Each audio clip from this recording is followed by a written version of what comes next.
The Adventures of Mabel by Harry Peck. Chapter 1. 1. The Green Lizard. Once upon a time there was a little girl named Mabel, who lived in a cottage with her grandma, and her brother Walter, and Jane, the cook. The cottage was not very near any other houses, but was way out beyond the village and near a large wood. The wood was very big, and the trees in it were great tall trees, all covered with leaves, and having thick vines around them, so that even in the middle of the day it was shady and cool. And when the sun began to go down, it was so dark that you could hardly see. Mabel loved the big woods, because when the sun was hot she could go under the trees and play on the moss in the shade of the branches. And there was a lovely little brook there with real fishes in it. And sometimes Mabel would go in wading, and the little fishes would swim around her feet and make believe bite them. But they didn't really bite, because they were such little fishes and hadn't any teeth.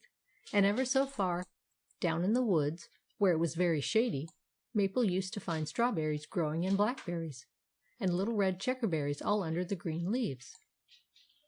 One day, late in the afternoon, when the sun grew very hot, Mabel was tired of playing with her dolls, so she got a little basket and said to Grandma, "Grandma, may I go down in the woods and see if I can pick some strawberries for supper?" "It's pretty late," said Grandma, "but you can go if you won't wander too far away and be out after dark.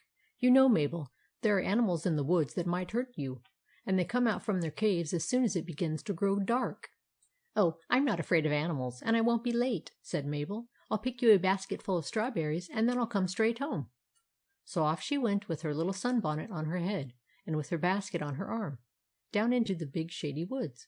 When she reached them she strolled along under the trees over the beautiful soft moss, where the shadows made it nice and cool, and where the birds perched under the thick leaves and sang when they saw her coming, for they all remembered Mabel, and liked to see her playing around in the woods.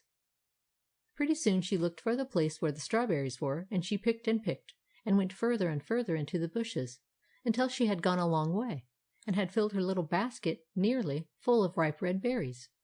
And as she picked, the sun sank down behind the hills, and the evening began to come on, and the little frogs in the brook came out of their holes and peeped. "Gracious!" said Mabel, all of a sudden. "It's getting late. I must go home straight off." But just as she had picked up her basket, and was looking for her sunbonnet on the ground, she heard a queer little sound like the squeak of a mouse. "What's that?" said Mabel, and she looked all around her to see where it was, but there was nothing that she could find. Only the same queer little squeak kept on, as though some one was hurt and was crying with pain. Mabel looked up into the trees and peered around in the grass, and looked among the bushes, but she couldn't find out where it was. "Well," she said, "that's funny." And she stooped down to pick up her sunbonnet, when all of a sudden right at her feet she saw what it was that was making the noise. There, down in the moss, was a little bit of a lizard about as long as Mabel's finger. It was bright green, and had a little yellow spot on its head like a gold crown. And when it saw Mabel looking down, it squeaked again as loud as it could. "Dear me," said Mabel. "What's the matter, little lizard? Don't you feel well?" And then she saw what the trouble was. A big stone had fallen on the end of the lizard's tail, and held it down so tight that the lizard couldn't get away. "Why, you poor little lizard!" cried Mabel. "Here, I'll help you." So she took both her plump little hands and gave the stone a big push, and away it went off the lizard's tail. The lizard jumped up and whisked his tail around, and felt of it to see if it was broken. When he found that the tail was all right, he climbed up on the stone and looked up into Mabel's face. "You're a good girl," said the lizard. He had a pleasant voice, and a very good-looking face, only his nose was rather long. "Why, I didn't know that lizards could talk," said Mabel. "I can," said the lizard. "I am the king of all the lizards. Don't you see my crown?" And he pointed with one foot to the little yellow spot on the top of his head. "I can talk, and I can do other things. And I'm going to do something for you, because you were so good to me, and because you rolled the stone off my tail." "Oh," said Mabel politely. "You're quite welcome. I hope your tail isn't hurt." "Not a bit," said the lizard. "And see here, I'm going to do something for you that I wouldn't do for any other little girl. I'm going to make you so that you can understand animal talk. and so that all the animals will understand you when you talk. And besides, I'm going to teach you how to make all animals good to you." "How's that?" asked Mabel. "This way. Just listen." And the lizard puffed out his cheeks and began to whistle a little call. It was like this. "Now," said he, "you do it after me." So Mabel puckered up her lips and tried to whistle the call. But she had never learned how to whistle, and so she only made a funny little wheeze that made the lizard laugh so that he nearly fell off the stone. "Try again," said the lizard, after he had got his face straight once more. So Mabel tried, again and again. She made more little wheezes, and she puffed and blew until she was nearly out of breath. And by she did make a noise that sounded something like the call. "Good!" said the lizard. "That's the way. Try some more." So Mabel tried some more, and pretty soon she could really do it quite well. "Now," said the lizard, "if you want any animal to be your friend, just whistle that way to him. That's the call of all the animals.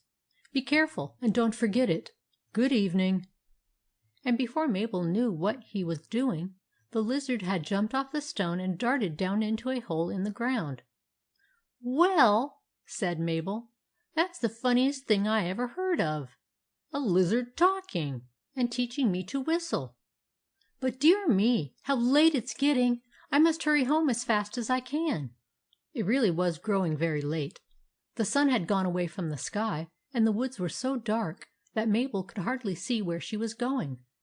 All the little birds had gone into their nests, and the butterflies were safe at home. It was very still, except for the tree toads and the frogs in the brook peeping mournfully, and every little while Mabel could hear strange rustlings in the leaves. She tried to remember the way home, but the woods looked so different now that she couldn't think which way to go. She began to be frightened, and all of a sudden, way off in the distance, she heard a long howl. "What's that?" said Mabel. "Oh, I'm so frightened." In a minute or two she heard the howl again. "Oh!" A long, wild cry. She knew it must be some animal, and she remembered what her grandma had said. Again and again she heard it, and she knew that it was coming nearer. She began to run, but the poor little thing had quite lost her way, and she was really getting further and further into the woods. It was so dark that she stumbled over the bushes and the roots of the trees, and twice she fell down.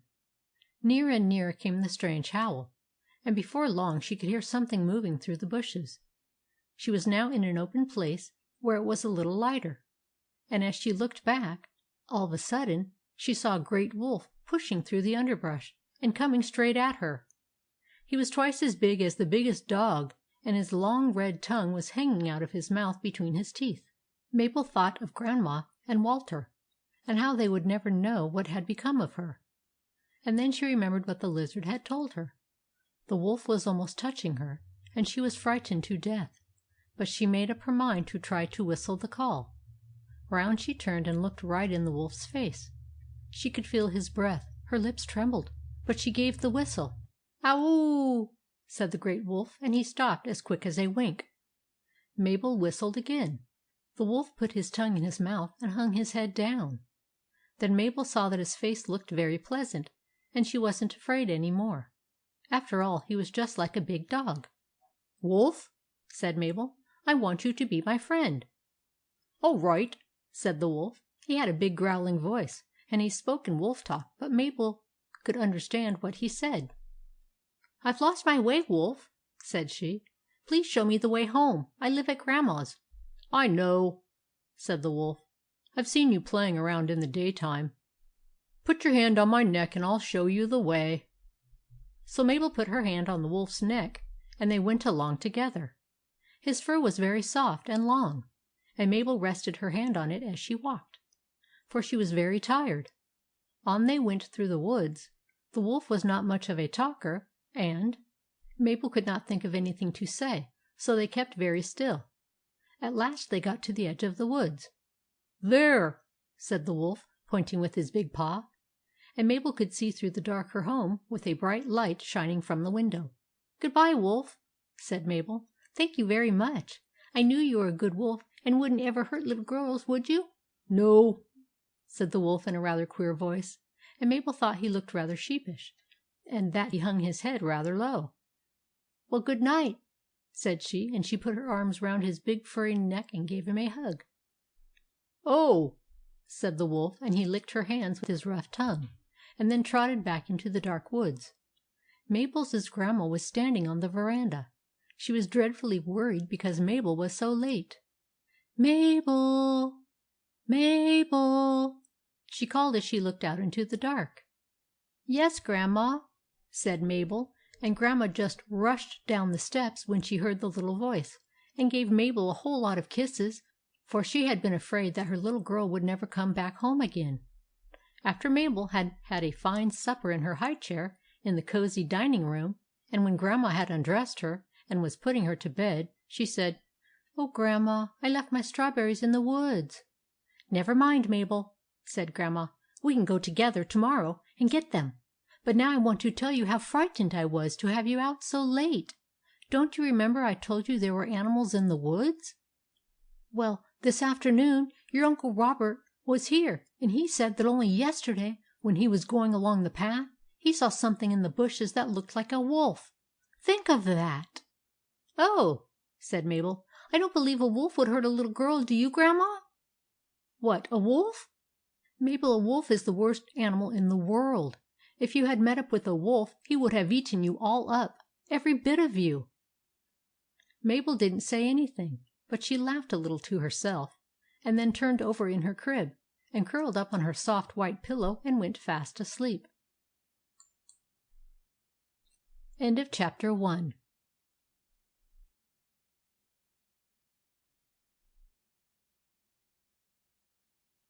Chapter 2. The Taming of Rex. The next morning, Mabel came down late to breakfast. She remembered what happened the day before, but it seemed to her like a dream, and she could scarcely believe that she had really seen the talking lizard and the good old wolf. But she remembered the call, and before she got out of bed she whistled it over 2 or 3 times very softly to herself. While she was eating her bowl of oatmeal and an egg, Grandma, who had finished her own breakfast, said, "Mabel, did you hear your Uncle Robert come in last night after you had gone to bed?" "No, Grandma. Was he here?" "Yes. He spent the whole evening with me, and told me about a horse that he's bought. He's having ever so much trouble with it." "Why? What's the matter, Grandma?" "Oh, it's such a strange horse. Uncle Robert bought him yesterday because he was such a beauty, a great splendid black animal. But now they have found that no one can ride him. When any one goes up to put on his bridle, he starts up on his hind legs and kicks and rears and then runs across the meadow. Uncle Robert thinks that he'll have to sell him again or else give him away." "Oh, that would be a pity, wouldn't it, Grandma? I do love horses so. May I go down to Uncle Robert's and see him, please?" "Yes, after breakfast. Only don't stay very long, and don't go too near the horse, because he might kick you." So after Mabel had finished her egg, she slipped down from her high chair and got Grandma to put on her little coat and her straw hat, and off she went down the road. Uncle Robert's house was about half a mile away, and when Mabel came near she saw him walking up and down the front yard, talking to John, the man. "Hello, Mabel," said Uncle Robert when he saw her. "Going to make me a visit?" "Yes, Uncle Robert," said Mabel. "Grandma said I might come down and see the new horse." "Oh," said Uncle Robert. "So she told you about the horse, did she? Well, he's an awful bother to me. John and I were just going out to the meadow to try him again, to see if we can't put a bridle on him and make him mind. You know, yesterday he wouldn't let us go near him. Come now, let's take a look at him." So John got the bridle, and they all walked down to the meadow back of the barn, Mabel following along behind, trying to keep up with her short little legs. There in the middle of the meadow was a great big black horse quietly eating grass and swishing his tail around to keep off the flies. He was a splendid-looking horse, with a long black mane and a glossy coat that shone in the sunlight as though it had been polished with a blacking brush. When he saw that someone was coming into the field, he cocked his head a little to one side and sniffed, but kept right on biting at the clover. "Oh, isn't he a beauty?" cried Mabel. "What's his name?" "The man who sold him to me said his name was Rex." answered Uncle Robert. "And he is a beauty to look at. Only he's got an awfully bad temper. I wonder if he's any quieter today. Here, John, give me the bridle and I'll tackle him first." So Uncle Robert took the bridle and walked very, very slowly into the meadow. Rex didn't stir, but kept on quietly eating. Nearer and nearer and nearer came Uncle Robert, creeping along as softly as he could. "I guess he'll get him this time," said John to Mabel. Uncle Robert was now almost up to Rex's head. He spread out the bridle and took the bit in his right hand and made one more move forward. In half a jiffy he would have had the reins over the horse's neck, when bang! All of a sudden, just like lightning, up went Rex's head. He snorted a tremendous snort and stood straight up on his hind legs. Then he gave a terrific jump into the air, kicked out his heels, and tore away through the grass, plunging and cavorting like a crazy horse. "Pah!" said John. "He's just as bad as ever." Uncle Robert tried again and again, but Rex wouldn't let him come anywhere near him. He kicked and pranced and galloped about the field, until at last Uncle Robert gave it up and came back to where Mabel and John were standing. His hat had blown off, and he was puffing and panting, and his face was as red as a beet. He took out his handkerchief and wiped his forehead. "The ugly beast!" he said. "What did I ever buy him for? He makes me so mad I could shoot him." "Let me try him, sir," said John. "Perhaps he's tired of running now." Then John took the bridle out of Uncle Robert's hand and started out in his turn. Rex had stopped running and was eating clover again, as quietly as you please. He cocked his head as John crept up, but didn't budge an inch. "Whoa!" said John, as quietly as he could. "Whoa, old horse, whoa!" Rex kept very still. John was now at his head, and was just about to slip the bridle on when, bang! Up went Rex in the air again. Slash went his heels, straight out as he turned. His hoofs, with their iron shoes, flew within an inch of John's ear. If they had struck him, they would have knocked his head clean off. "Ow! Ow!" cried John, frightened half to death. "If he'd kicked me, I'd have been a dead man." Then he hurried back to where Uncle Robert and Mabel stood, while Rex went galloping around the meadow again, snorting like mad. "Isn't that the worst beast you ever saw?" cried Uncle Robert, who was dreadfully vexed. "I'd sell him or give him away this very afternoon." Mabel kept very still for a moment. Then she looked up into Uncle Robert's face, and said in her soft little voice, "Uncle Robert, will you let me try to put his bridle on?" Uncle Robert stared at her till his eyes nearly popped out of his head. He was too surprised to speak at first, and then he began to laugh. "Ha, ha!" he said. "What, you try to put a bridle on him? Ha, ha! That's a good joke." "Ho, ho!" roared John. "Well, that's the best I ever heard." "May I, Uncle Robert?" said Mabel. "Why, Mabel," said he, "it's perfect nonsense for a little girl like you to think of such a thing. The idea of your managing a big, ugly horse."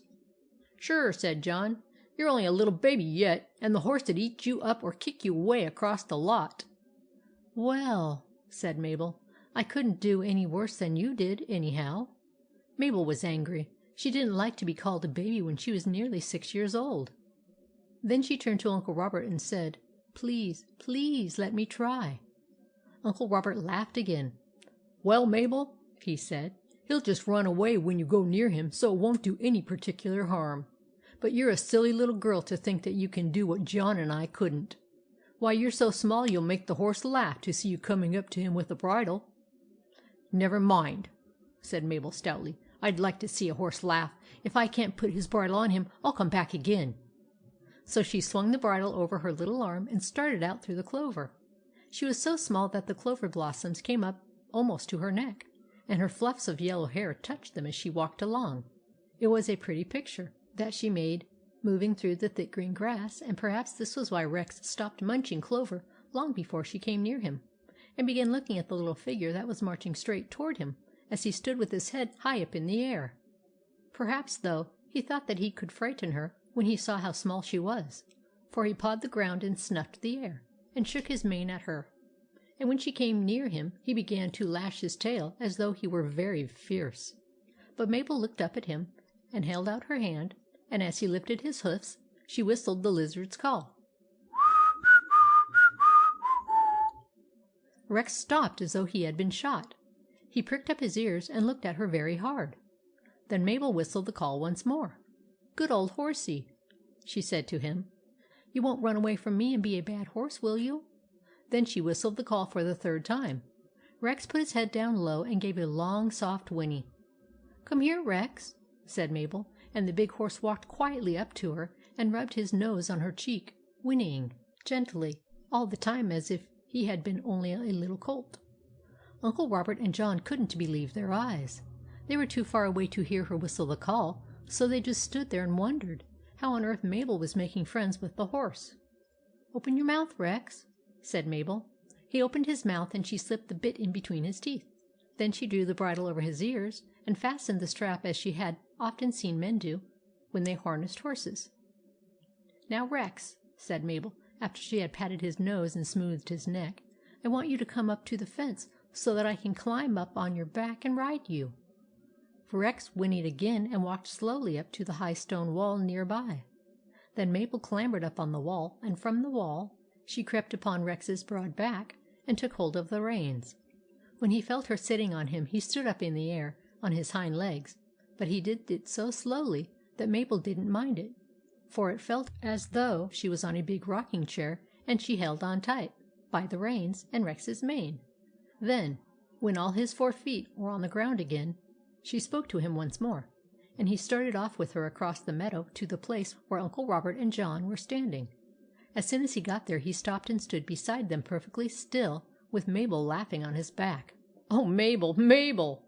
cried Uncle Robert, whose eyes were as big as saucers. "How in the world did you manage to do it? Why, it's the most wonderful thing I ever saw in my life. Wonderful! Wonderful!" "Oh, I just spoke to him, Uncle Robert, and he minded me all right," said Mabel. "I think he likes little girls." "He seems to," said Uncle Robert, still wondering. "Am I a little baby now, John?" asked Mabel. "Sure, Miss Mabel," said John. "I'll never call you a little baby again. You're bigger than the biggest man I ever saw." "Well," said Mabel after a little while, "help me down, please, Uncle Robert. Rex is good now, and you can ride him all you want to." "No, no," answered Uncle Robert. "You have done such a wonderful thing with him that I think he ought to belong to you after this. So I'm going to give him to you." "What? To keep? For my ownity own?" "Yes," said Uncle Robert. "And if Grandma will let you have him, you can keep him for your own horse to ride on always. I think you deserve to have him. And I'll get you a little girl's saddle and send it down to the house for you." "Oh, goody!" cried Mabel, and she jumped so with joy she nearly fell off Rex's back. "Would you like to be my own horse, Rex?" Rex gave a loud whinny. "Thank you ever so much, Uncle Robert. You are awfully good. May I ride him home now this very minute to show Grandma?" "Of course," said Uncle Robert. "Only hold on tight."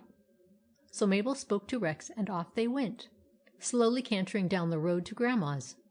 Grandma was standing in the yard watering her flower beds, when all of a sudden she heard a horse's hoofs clattering along the hard road. She turned around and looked, and then she saw a big black horse coming straight toward her in a cloud of dust. Her eyes were not very good, and at first she did not see that there was any one riding him.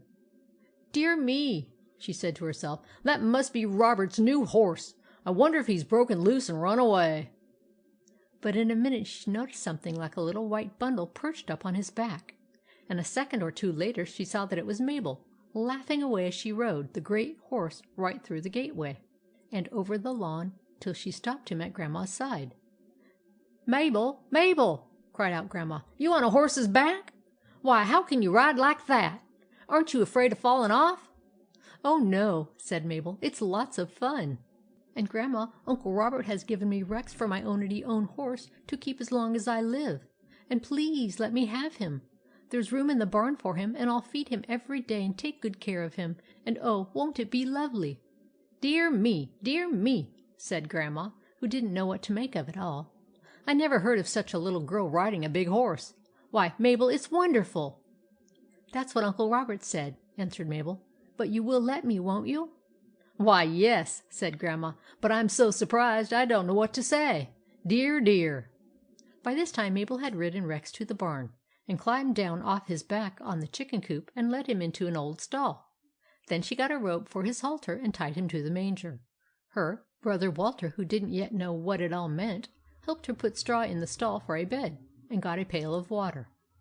Then Mabel pulled a lot of grass for Rex's dinner, and got Jane to give her a plate of turnips for him and some salt. And when she heard Grandma tell a man to bring a bag of oats and some hay, she felt that at last she owned a real live horse. But she told no one about the lizard's call, for it was a secret, and she felt that perhaps the lizard wouldn't like to have her tell it. End of chapter 2.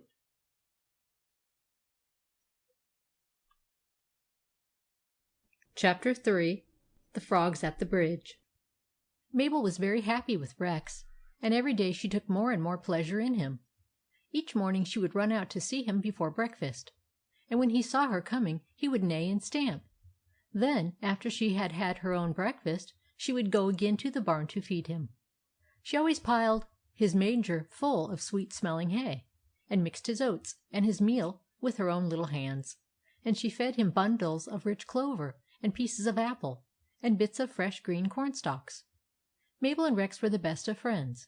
Mabel loved to perch upon the manger and rub his nose and talk to him by the hour, smoothing out his long mane and combing his forelock, and he in turn would put his great head against her face, and neigh softly as she petted him. After Rex had eaten his hay and his oats, John from Uncle Robert's would come down and curry him with a curry-comb and put Mabel's new saddle on him, and then she would climb up on his back and start out for her morning ride. She almost always rode in the same direction, down the lane past a house where a cross dog lived, then over the bridge that crossed a pretty little brook, then up a hill past a field where there was a mooly cow, and another house where Mabel often saw a kitty cat sitting in the front yard, and finally down a long lane that went through the woods till she came out into the open country where a little pig lived, in a small red house. There were other roads that went to the right and to the left of this road, but Mabel did not try any of them, because she did not yet know the way very well, and she was afraid of getting lost. She loved to ride down the lane that went through the woods, for it was so shady when the sun was hot, and all the birds and squirrels and tree-toads that lived there knew her. Sometimes, when she looked down through the long green thickets, she could see the good wolf lying among the tangled leaves, and she always called out to him, and he spoke back to her in a very gruff but good-natured voice. When Rex first saw the big black wolf head sticking out of the bushes and heard the growl, he used to feel frightened, and would snort and stamp. But after he found out that Mabel knew the wolf, and that the wolf was very friendly with Mabel, he left off being afraid, and would whinny to the great black creature whenever he saw him. In Mabel's morning rides she often stopped Rex in the woods, and climbed down from his back to pick berries or lie on the moss under the trees. Rex would always wait for her, so that she did not have to tie him. While she was playing about under the trees, he would nibble the sweet grasses that grew by the roadside, and now and then would put his head over the fence and neigh in a friendly manner to his little mistress, who always answered him in her cheery little way. Since she had learned to know animal talk, she had come to take a great interest in all kinds of animals, for they no longer seemed strange to her, just like little brothers. And when she talked with them they could now understand her, so that even the wildest of the squirrels and the shyest of the rabbits in the bushes would come out to meet her, and eat out of her hands the nuts and acorns and tender green leaves that she picked for them. When she lay on the moss they played with her without the slightest fear, running and jumping over her head, or nestling down by her face, and taking a long nap beside her. In the brook where the bridge was, there lived a family of frogs. There was the big green papa frog, and a mamma frog, and 5 little baby frogs. They often sat upon stones in the middle of the brook and croaked to Mabel in their funny little voices as she went by, and she got to know them all very well.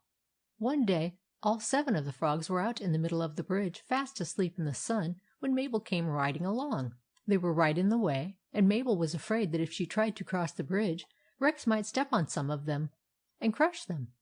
So she stopped him and cried out to them. "Wake up, frogs," she said. "Come, wake up. I want to go by." But the frogs didn't hear her and slept straight on. Mabel called and called again, but still they didn't hear. At last she rode Rex up to the stone fence near by and slipped down from his back. Then she walked up to the big green frog and took him by his forefoot. "Come, frog," she said. "Wake up. You'll get stepped on." The big frog woke up all of a sudden with a start. At the same time all the other frogs woke up. They saw someone bending over them, and at first thought it was a bad boy who was going to catch them and put them in a bag and sell them to some cook who would cut off their hind legs and fry them. So without waiting to see anything more, they all gave a big jump and went splash, plunk, plunge down into the brook as hard as they could go. Pretty soon, however, they popped their heads out, and there they saw Mabel climbing up on her horse again. Then they knew how good she had been, and how she had taken all that trouble to get down and wake them up for fear they should be hurt. The big frog swam up to a large flat stone that stood out of the water, and as Mabel rode by on the bridge, he puffed up his cheeks and said in a frog talk and in his croakiest voice, "Thank you, thank you." "All right, Mr. Frog," said Mabel. "Only don't go to sleep on the bridge again, or next time someone may come along and walk on you, and smash you all into little pieces." Then she spoke to Rex and went galloping away home. The next morning it began to rain, so that Mabel could not take her ride. It rained all day, harder and harder, and when night came it just poured great sheets of water. The next day it was just the same. Rain, rain, rain. Mabel stayed in the house and played with her dolls, and wished the rain would stop. Early on the third day she got out of bed and went to the window. The rain was over and the sun was shining, and everything glittered in the bright light. "Oh, goody!" cried Mabel. "Now I can go out on Rex again." So she went down to the barn the first thing after breakfast, and as soon as Rex was fed and curried and saddled, up she got on his back and cantered out of the yard for a good long ride. Down the road she went past the cross dog's house, down the long hill, till at last she came to the bridge over the brook. Then she saw that the rain had filled the brook full, and had swollen it out and made it almost as big as a river. The water was high up, almost touching the bridge, and it rushed along, all foamy and swift, roaring as it went. "Dear me!" said Mabel. "Why, I never saw so much water before in my life." Just then she noticed that the 7 frogs were all out of the water and were squatting across the road in a line just in front of the bridge. They reached all the way over to the road so that Mabel could not get to the bridge without riding over them. "Good morning, frogs," said Mabel. "How big your brook is this morning! Come now, please get out of the road so that I can ride over the bridge." But the 7 frogs never budged, but just hitched up their shoulders and blinked. "Come, frogs," said Mabel again, very much surprised. "Don't sit there in the way. Can't you see that Rex will step on you if I try to get past?" But the frogs never stirred, and only hitched up their shoulders and blinked again very hard. Mabel began to be angry with them. "You stupid frogs!" cried she. "Come, hop away, quick! I want to go over the bridge." Then the frogs all puffed out their cheeks and croaked in frog talk. "Nope, no." "Why, frogs? What do you mean? Do you want to spoil my ride? Aren't you going to let me cross the bridge?" And the 7 frogs all said in frog talk, "No, no." Mabel was astonished. "Dear me," she said, "I don't know what you want. Is anything the matter with you?" They acted so strangely that Mabel rode up to the fence and got down off Rex and walked up to the frogs. When she came near the bridge, all the frogs hopped in front of her and held up their forefeet and croaked as hard as they could. "What? Don't you want me to go over the bridge?" she asked. "Is anything the matter with it? Tell me about it, frogs." The frogs all hitched up their shoulders and blinked very hard indeed, but they did not say anything, for frogs cannot talk very much, only a few short words. Mabel went to the side of the road and picked up a big stone, as heavy as she could lift. She carried it up to the bridge and threw it down on the planks. Bang! No sooner had the stone touched it than crack! The whole bridge fell to pieces and went down with a splash into the brook. The water swept over it in a minute and carried it away, hissing and foaming. Then Mabel saw that the brook had been so swollen by the rain that it had washed away all the posts that held the bridge up, and that if she had ridden on it she would have broken through and fallen down into the deep water and been drowned. The frogs all croaked very loud. "Oh, you good little frogs!" cried Mabel. "You knew that the posts were gone, didn't you, and wanted to keep me out of danger? Why, you have saved my life!" The frogs hitched up their shoulders, and as they blinked they all laughed together. "Dear, dear little frogs!" cried Mabel. "Thank you ever so much for being so good." And she stooped down and patted all their 7 green heads, one after another. They all croaked in a satisfied way, and then gave a big hop and went splash, plunk, plunge down into the brook again, as hard as ever they could. Mabel climbed up on Rex once more and rode back home. On the way she met a man and told him that the bridge had broken down. So before long a party of men came and built a new bridge, with stone pillars underneath it, so strong that the brook could never wash away again. End of chapter 3.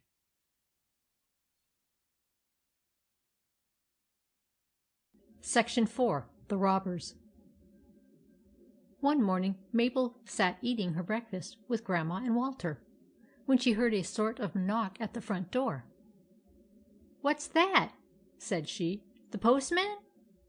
"Oh, no," said Grandma. "The postman always whistles. I don't think it's anything at all." But pretty soon another knock was heard, and something began to scratch on the door and whine. "Let me go and see who it is," said Mabel, and she jumped down from her high chair and ran to the door. When she opened it, what should she see but a large black dog standing on the doormat and scratching the door with one paw. He was a dog that looked as though he had been badly treated by someone and had run away.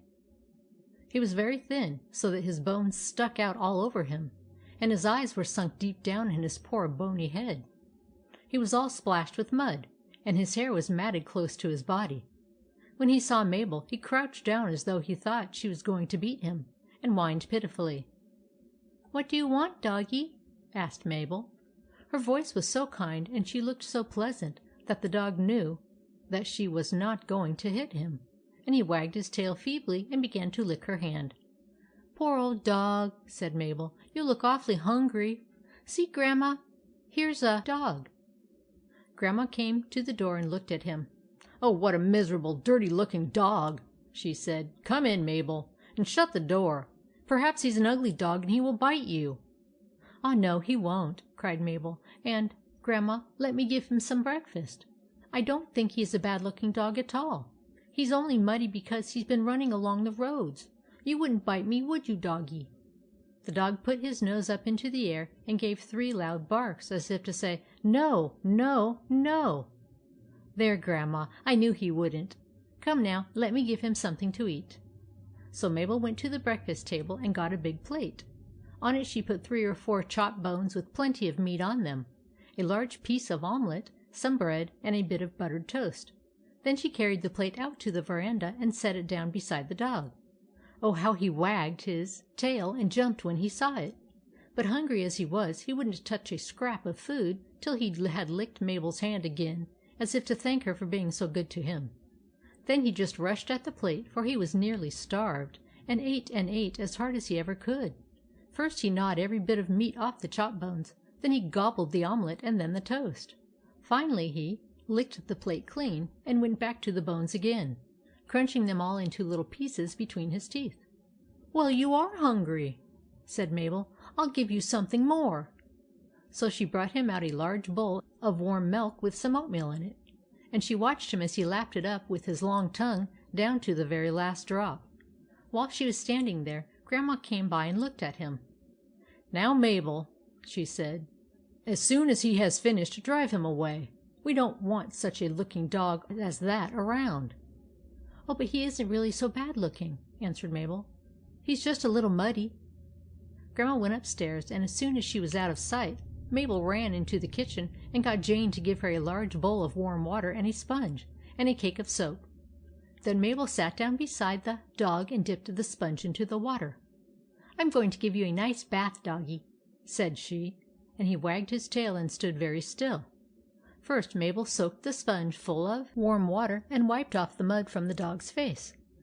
Then she wrung it out and dipped it in the water again, and went over his body and his legs, going over and over him till every bit of mud was gone. Then she got a fresh basin of clean water and sponged him all over once more, till he was as clean as he could be, down to the very tips of his black paws and the end of his tail. Last of all she brought a big clean towel from the kitchen and rubbed him as dry as a bone. "There, doggie," she said proudly when she had finished. He looked like a different dog. His coat was glossy and smooth and shone in the sunshine, and he felt so strong and well after his big breakfast that he no longer kept his head down, and his tail drooping on the ground. But he held them both high up in the air, and his eyes were as bright as jewels. Just then Grandma came down the front stairs and looked out. "Why, Mabel!" she cried. "Another dog? Where did he come from?" "What do you think of him, Grandma?" asked Mabel, while her eyes twinkled with fun. "Oh, he's a very good-looking dog," said Grandma. "Whose dog is he?" "Ha, ha!" laughed Mabel. "Why, Grandma, it's the same dog that came while we were here at breakfast. I've just washed him." Grandma was tremendously surprised. "Well, well!" said she. "I shouldn't have known him." "Now, Grandma," said Mabel, "you see he's a good, handsome dog, so won't you let me keep him? You know there's a dog house in the yard by the barn, and I can take care of him. Do say yes, Grandma, for I should dearly love to have a dog of my own." "What? A dog?" "Yes, please, Grandma." "Well, I don't know that I care. Only his owner may come for him, and then you'll have to give him back." "Oh, I don't believe he's got any owner, and if he has, the owner ought to be ashamed for letting him get so hungry and thin." So Mabel kept the dog. When he found out she was going to let him stay, he was wild with joy, and frisked and jumped around like mad, barking and yelping as loud as he could. Mabel took him out to the dog house and put some straw in it for his bed, and a large bowl for him to drink out of. "Now," she said, "that's your house, and you must be a good dog. I'm going to call you Towser, because I've got a story book in the house about a dog named Towser, and I like the name." So Towser walked into his new house and curled up on the straw and went fast asleep. The next morning, when Mabel took her ride on Rex, Towser ran behind them, and the three were good friends at once. That same afternoon, two men walked slowly by the house where Mabel lived. One was a very tall, dark man with a heavy black beard. The other was shorter, with a smooth face. Both of them wore slouch hats that partly covered their faces, and high, thick boots. Round their necks they had mufflers of dirty red flannel. Each carried a long, sharp knife in his pocket. They were robbers. As they walked slowly by, the tall robber looked into the yard and saw the stable door open, and Rex inside eating hay out of the manger. "Huh!" said the tall robber. "That's a mighty fine horse. I wish I had him." "Well," said the short robber, "why not steal him? We can come back here in the dark tonight and get him out of the barn. I don't believe they lock the doors nights." "That's a good idea," said the tall robber. "And maybe they don't lock the house doors either. So perhaps we can go in and rob the house." Then, after they had looked very carefully at the barn and at the house, they went away to the place where they lived. It was a small brown house a good many miles away. When they reached it, they went inside and waited till the sun sunk down and darkness came on. Then, about midnight, they got a dark lantern, a bridle, a saddle, and 4 large towels, and set out through the dark towards Mabel's house. When they came near it, they crouched down by the fence and crept carefully along, keeping very still. On they went till they came to the garden gate. They opened this as quietly as possible and glided into the yard. The house was all dark. The lights were out, and everybody was asleep. "I wonder if the house is locked," whispered the short robber. They crept up to the veranda, and the tall robber fumbled in the dark till he found the doorknob. He turned it and pushed against the door. It was locked. "Pah!" said the robber. The short one tried the windows, but they were locked too. They went noiselessly around to the back of the house and tried the kitchen door and the windows and the cellar door, but they were also safely locked. "Say," said the tall robber, "I'm afraid the stable's locked too." "Let's see," growled the short robber.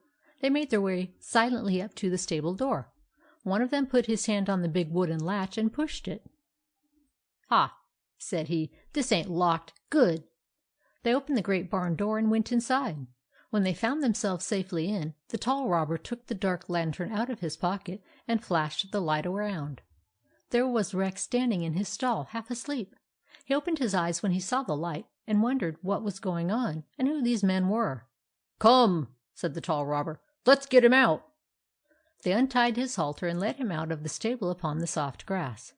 Then they took the 4 thick towels that they had brought, and muffled his hoofs up so that he would not make a clatter in going down the driveway. Next they put on him the bridle and saddle.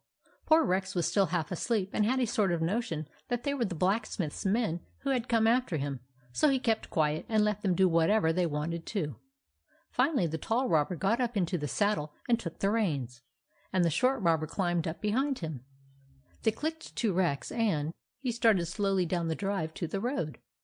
The moment they passed out of the gate and got into the road, the tall robber hit Rex with a piece of rope, and away they went at a full gallop. They had stolen Rex and got away safely. Now all this time Towser had been asleep in his doghouse near the barn, but the robbers had moved about very quietly, and he had not heard a sound, for he was very tired after his long run with Mabel and Rex in the morning, so that he slept like a top.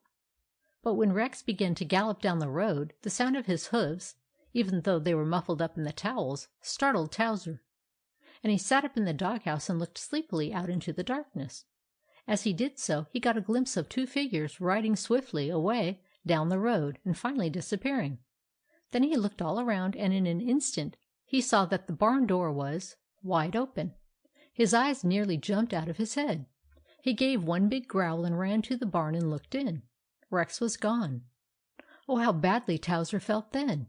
He knew that Mabel's horse had been stolen, and it made him wild to think he had slept so soundly that he had not waked up and fought the robbers. His heart almost stopped beating. Then he ran as fast as he could to the kitchen door, and struck his head against it, and scratched and whined and yelped and barked as hard as he could. Bangety bang! He went on the kitchen door. Scratchety scratch! Bow wow wow! Pretty soon Mabel stirred in her bed and half awoke. She heard the barking and banging and scratching below. "Goodness!" she said to herself. "What's the matter with Towser?" Bangety bang! Scratchety scratch! Bow wow wow! "Dear me!" said Mabel, who was now thoroughly awake.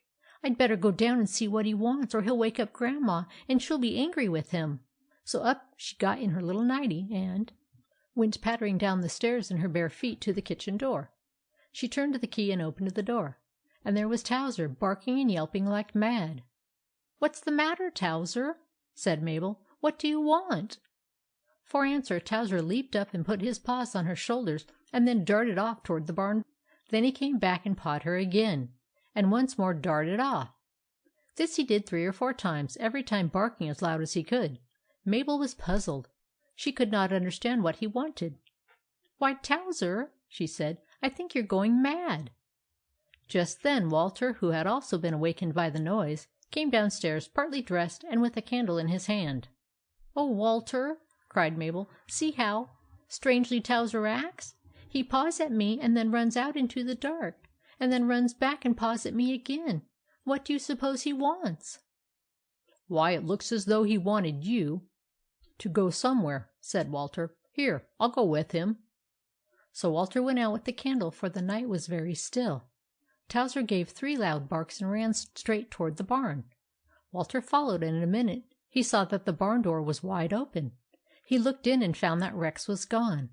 He hurried back to the kitchen. "Oh, Mabel," he said, "Rex is gone." Mabel did not know what to say. "I think he must have broken out," said Walter. "Perhaps you forgot to shut the barn door." "No, I didn't," said Mabel. "Well, anyhow," said Walter, "I'll go and finish dressing, and then go down to the farmer's house and see what he says."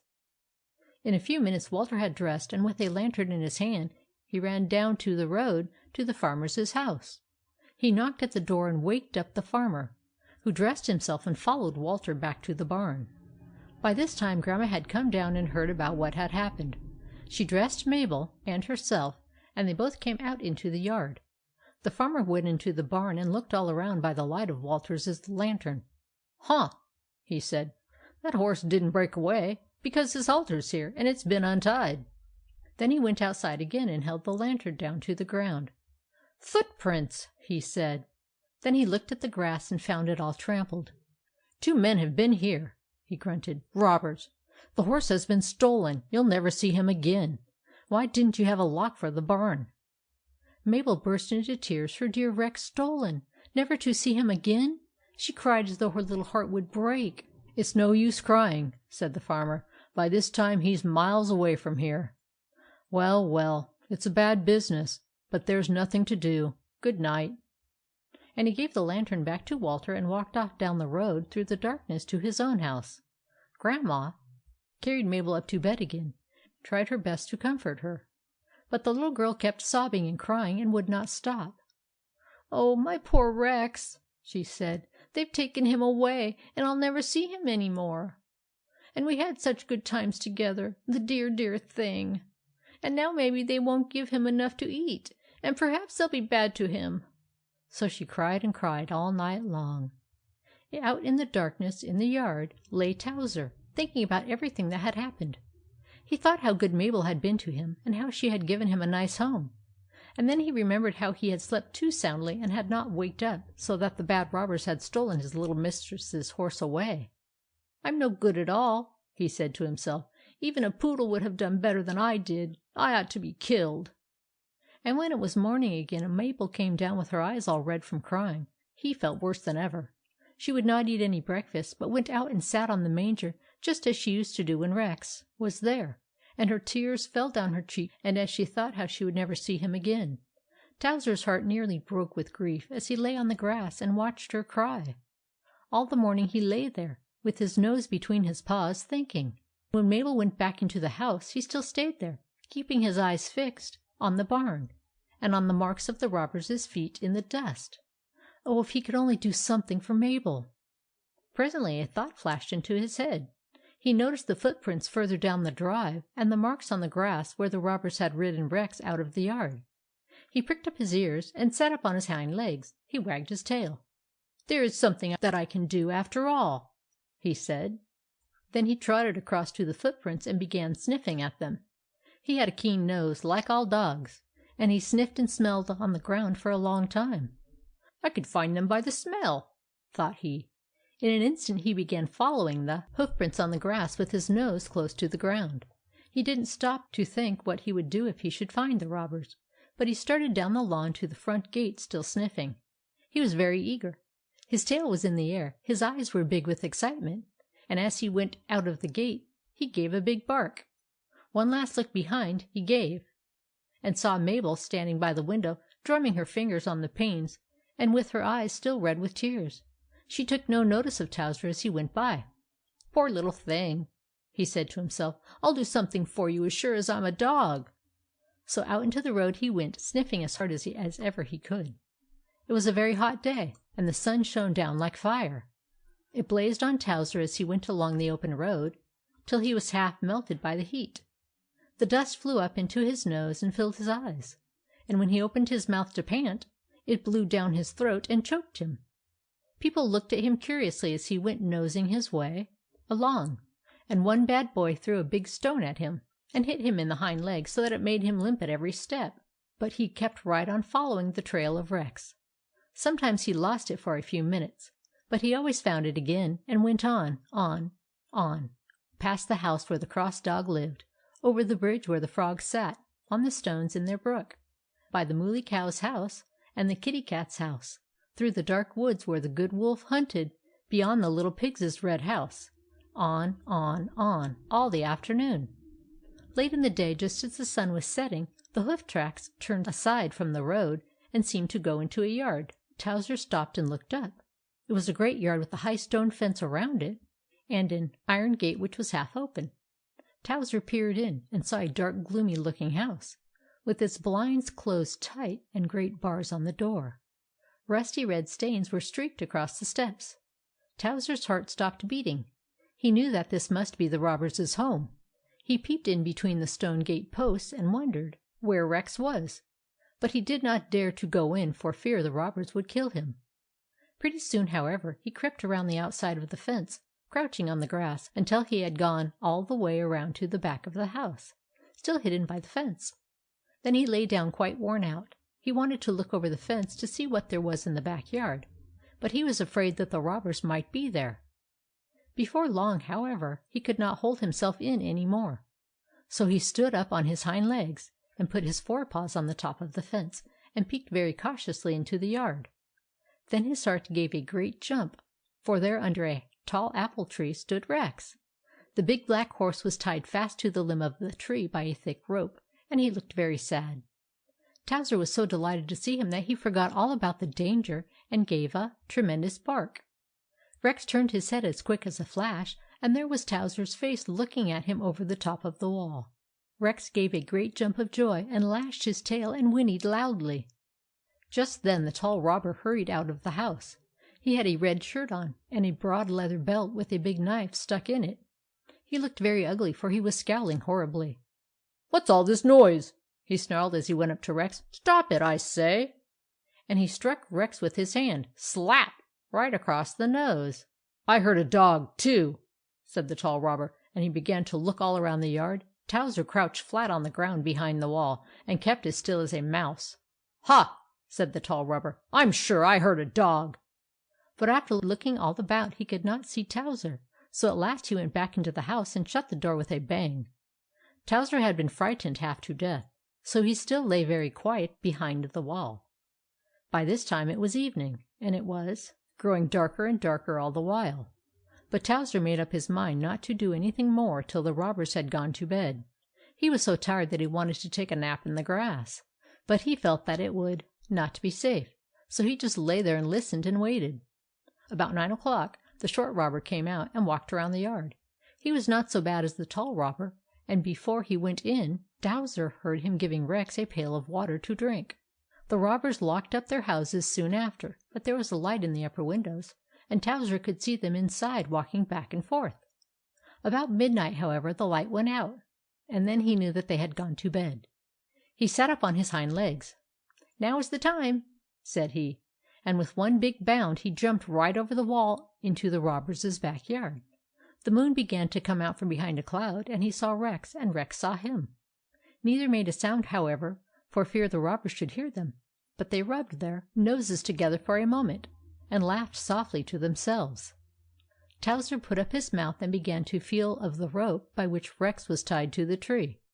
It was a very thick, strong rope, and it did not seem as though it could ever be broken in any way. But Towser put his forepaws up against the slanting trunk of the tree to brace himself, and took the rope in his teeth and began to gnaw it as hard as he could. He bit and twisted and chewed and gnashed and pulled and snapped. His long sharp teeth sank down into the rope, and began at last to cut it a little bit. Finally one of the small strands of the rope gave way. Towser almost barked with joy, but he checked himself just in time, and went on biting and gnawing harder than ever. Little by little the rope began to part. First one strand and then another was bitten through, until only about a quarter of the thickness was left. Then, all of a sudden, Rex, who had kept very still, gave a great pull with all his might, and the rope snapped like a paper string. Rex was free. He shook his mane and pawed the ground. He was free! Towser, too, jumped about him, while his heart beat fast with joy. He had done something for Mabel at last. A moment later, after he picked the bits of rope out of his teeth with his claws, he beckoned to Rex to follow, and they both went very softly out of the robbers' yard, walking on the grass so as not to make a noise. But the moment they were out in the road, Towser waved his tail and gave a terrific bark, and plunged away toward home as fast as he could go, with Rex galloping after him like mad. It was nearly morning, and the sky was beginning to grow pink all around the edges. On went Rex and Towser, on, over hill and dale, through the valley and on the level road, till they passed the little pig's red house, and went through the woods where the good wolf hunted, by the mooly cow's house and the kitty cat's house, over the bridge where the frogs sat on the stones in their brook, past the house where the cross dog lived, until at last, just as the sun was rising, they came thundering into Mabel's yard, all safely home again. Mabel was lying awake in her crib. She had slept very little all night, and was so sorrowful that she thought she could never be happy any more. All of a sudden she heard a tremendous clattering of hoofs in the yard right under her window. "Why, what's that?" she said. She got up slowly and went to the window and looked out. Rex! She gave a scream so loud that every one in the house heard it. Then she made one big rush for the stairs, slid down the banisters like a flash of lightning, and flew out into the yard in her bare feet, and with nothing on but her nightie. "Oh, Rex! Rex! Rex!" she cried, and threw her little arms around his neck. He whinnied as loud as he could, and put his nose against her cheek, and she petted him and cooed over him as though she would never stop.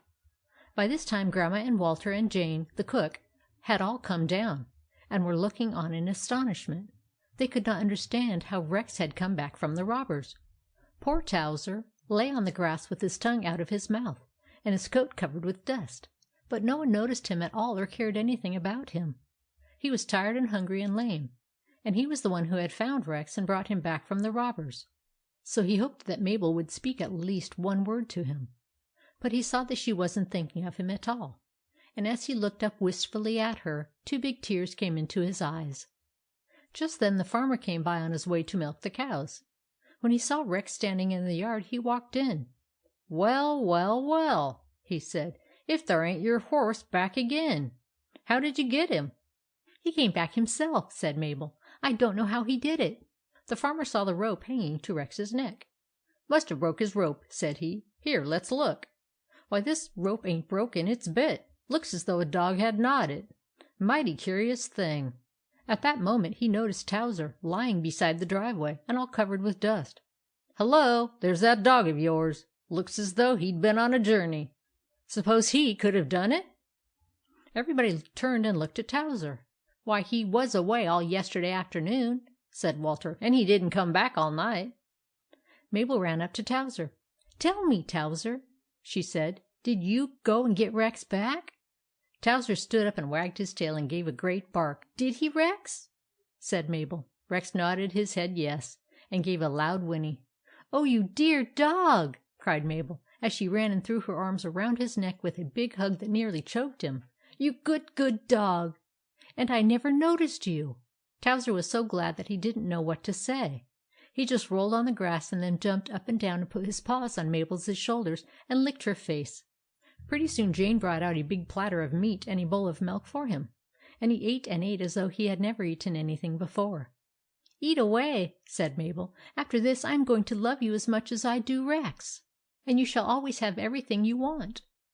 That same day Grandma sent for a man who came and put a great iron padlock on the barn door, and every evening after that Mabel and Walter locked it up so tight so that no robbers could get in again to steal. Chapter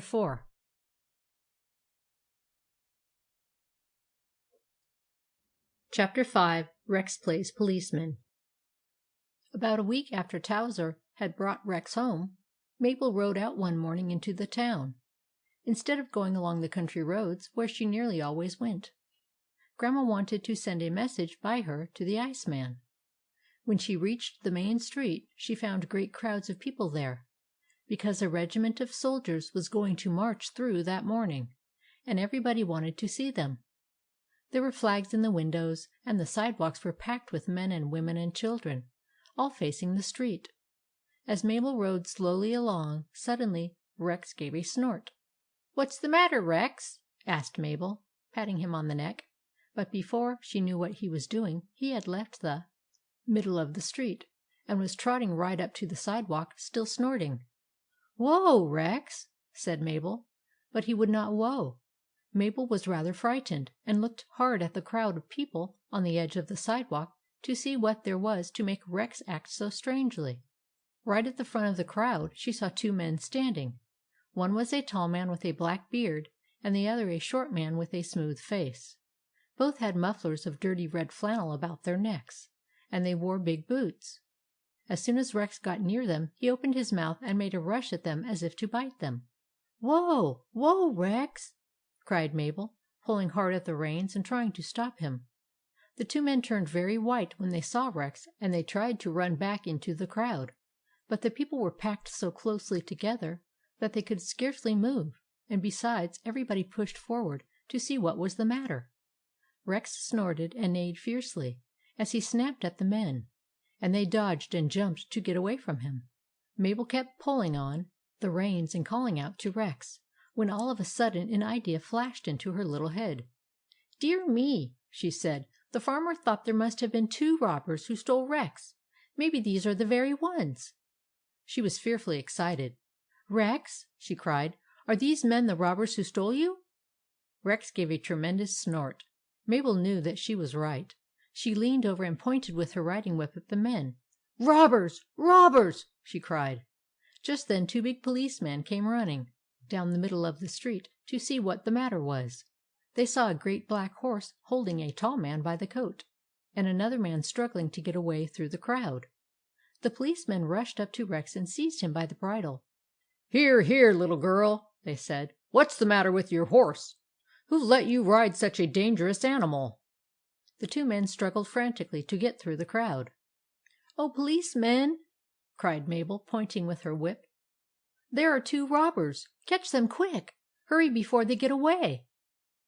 She could hardly speak, she was so excited. The policeman rushed in after the men and seized them by the necks. "What do you want?" snorted the tall man, turning around. "This little girl says that you 2 are robbers," said the head policeman. "We ain't," cried the tall man. "We're good people, and we wasn't doing nothing but just standing here peaceable when her old horse tried to bite us. You ain't going to arrest us because a horse tried to bite us, are you?" "They are robbers," cried Mabel. "I know they are. They stole my horse a week ago, and that's why he tried to bite them just now." "Did you ever see them before?" asked the policeman. "No," said Mabel.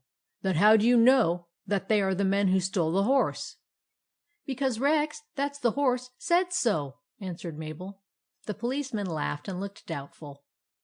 "We can't arrest them because the horse said so," said the head policeman. Just then the other policeman, who had been feeling of the short man's coat, put his hand down into the pocket of it. "What's this?" said the policeman, as he pulled out a long knife and an iron tool called a jimmy, such as robbers use to break into houses. Both men turned very pale. I found this just now in the street," said one of them, very much confused. "You did, eh?" said the head policeman. "Well, it's unlucky to find things like that. I'll have to take you to the judge anyway, and see what he says. Come along, little girl." So Mabel rode along, following the policeman, who dragged the 2 men with them by their coat collars. Pretty soon they reached the courthouse, and then 4 more policemen came out to meet them. One of them helped Mabel down, and said that he would hold Rex while Mabel went in to where the judge was. The judge was a fine-looking old gentleman, who sat high up on a kind of throne. There were 2 men at a table in front of him, writing, and 10 policemen stood with their backs against the wall, ready to do anything that the judge wanted done. The head policeman went up to the judge and told him what Mabel had said, and showed him the knife and the jimmy. The judge looked keenly at the 2 men, and then called Mabel up beside him. He spoke to her in a very kind, gentle voice. "What's your name, little girl?" he asked. "Mabel." "Well, Mabel, so you think that these men are the ones who stole your horse, do you?" "Oh, yes, sir, I am sure of it. When I asked Rex, he neighed ever so loud, and that meant yes. And the farmer said that the footprints in our yard after Rex was stolen showed that there were just 2 robbers." Then she told him all about the robbery, and how Towser had brought Rex home again. The judge smiled. "That's a curious sort of story," said he. Then he turned to the 2 men and asked, "You say you are honest men, do you?" "Oh, yes, your honor," said they both. "We are good, honest men, and live very quietly in our own house." "Where's your house?" asked the judge, and they told him. "Well," said the judge to the head policeman, "you lock these men up for a little while till I can decide what to do." When they had been taken away, he told Mabel to sit down, and then he sent 4 policemen to find the men's house and to do some things that he told them in a whisper, so that Mabel couldn't hear. "Now," he said to Mabel, "you go into my office and wait till the policemen come back. I'll have some lunch sent in for you, as you must be hungry." So Mabel sat in the judge's office for 2 or 3 hours, and a man brought her a glass of milk and a chicken sandwich, and 2 nice long chocolate eclairs, that were so good that Mabel was glad that she had had to wait. After a while the 4 policemen came back, each with a great bag. Then the judge called Mabel into the courtroom, and the head policeman brought the 2 men out of the place where they had been locked up. When they came before the judge, Mabel saw that they had iron handcuffs on their wrists. They looked very angry. "Now," said the judge, "you say that you are good men, do you, and not robbers?" "Oh, yes, your honor," cried they both. "We're good, honest men, and never stole in our lives." Then the judge motioned to a policeman, and he brought the 4 big bags and emptied them out upon the floor. There were gold watches and diamond rings and bracelets and silver forks and spoons and long pieces of lace and strings of pearls and a great many other fine things. All of them fell out of the bags in a heap on the floor in front of the judge. "Where did these come from?" asked the judge. "From the men's house," said one of the policemen. "We found them in the cellar, and some of them are marked with the name of the jeweler who was robbed last week, and some of them show the name of a person who was robbed here a month ago." "Now," said the judge to the men, "where did you get these things?" The men both hung their heads and had nothing to say. "Perhaps you found these too in the road?" said the head policeman. "There's something more still, sir," said one of the other policemen to the judge. "We questioned the people who live near the robbers' house, and they said that a week ago they saw a black horse, just like this little girl's is, tied to a tree in the back yard all one afternoon." "It's a clear case," said the judge. "Take these men back to the cell, and next week they shall be tried and sent to prison." Then he took Mabel up on his knee and patted her head. "Do you know," he said, "that you and your horse have caught 2 robbers whom all the policemen in the town have been trying to catch for a year, and never could do it? You are a very wonderful little girl, and your horse is a very wonderful horse. Good-bye now." Then he put her down, and the 4 policemen went ahead of her to the door, while the 10 policemen all marched after her. They put her on Rex's back, and as she rode off she waved her whip to them, and all 14 of them stood in line and saluted her with their clubs. End of chapter 5.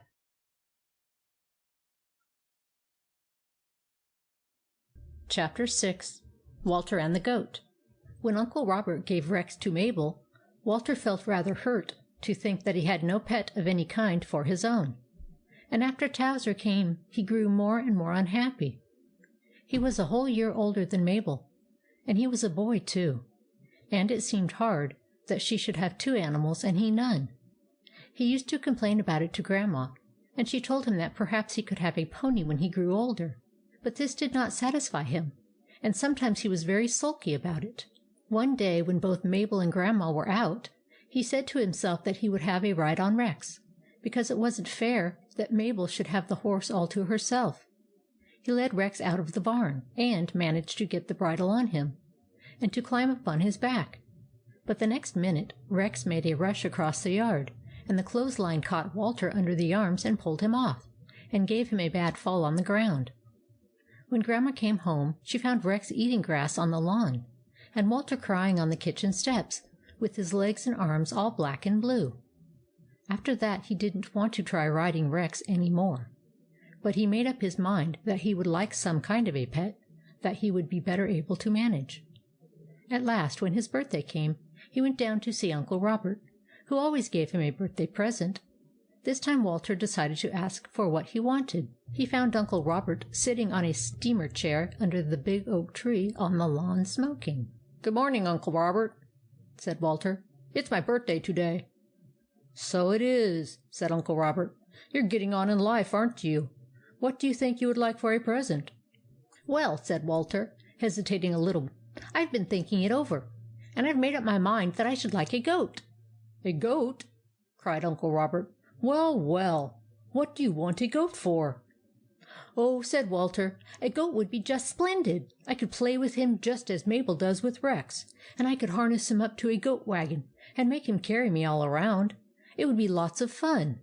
Do give me a goat, won't you, Uncle Robert?" "Ha, ha!" laughed Uncle Robert. "Why, I've got a goat on the place now that you can have if you really want him. But I fancy he's a pretty frisky sort of a goat. Do you think that you can manage him?" "Oh, yes," cried Walter. "Just give him to me and see. Please, Uncle Robert?" "Well, come on," said Uncle Robert. "I'll let you have a look at him. He's out back of the stable." So they walked around to find him, Walter getting greatly excited. Sure enough, there he was, a large black goat with a long beard and 2 horns that curved back over his head like crullers. He was fastened by a rope to a big post, and was eating the advertisements out of a newspaper. When he saw Uncle Robert and Walter coming, he cocked his eye at them, but said nothing. "Oh," cried Walter, "isn't he a splendid big goat? Just the kind I wanted. I'll make him drag me all over everywhere." The goat smiled. "Yes," said Walter, "I think he's even big enough for me to ride on his back the way Mabel does on Rex." The goat bit a large Sapulo advertisement out of the newspaper, and laughed very softly all to himself. "So, you like his looks, do you, Walter?" said Uncle Robert. "Well, then, he's your goat. That is, of course, if your grandma says that you can keep him. I'll let you take him home with you now, and you can ask her about it." So Uncle Robert unfastened the rope from the post and gave the end of it to Walter. He took it and thanked Uncle Robert many times. He was proud to think that he owned a live goat, and he thought to himself what good times he was going to have with him. "Come on, goat," said he. "You're going to your new home now. Come on." The goat followed along very quietly, with a rope around his neck. Walter went out into the road and started off towards home, with the goat following along meekly behind him. Walter felt very large and like a man to think that the goat was all his own. He held his head up very high, and walked along as happy as a king. When they got down the road a little way, the goat suddenly put down his head and made a rush. Whack! Plunk! He butted Walter right in the middle of the back, and knocked him off his feet, flat in the dusty road. "Oh! Oh!" cried Walter. "I'm killed!" He was not really hurt, but his clothes were all dust, and his face was dirty.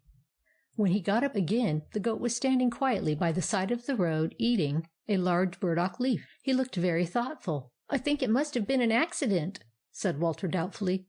"Perhaps I was walking too slowly, and so he ran up against me."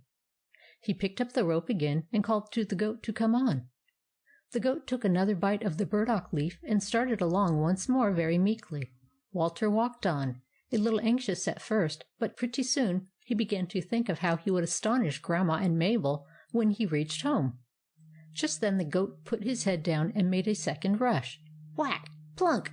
He struck Walter right in the middle of the back again, and this time he knocked him away over into the grass by the side of the road. Walter was thoroughly frightened and began to cry.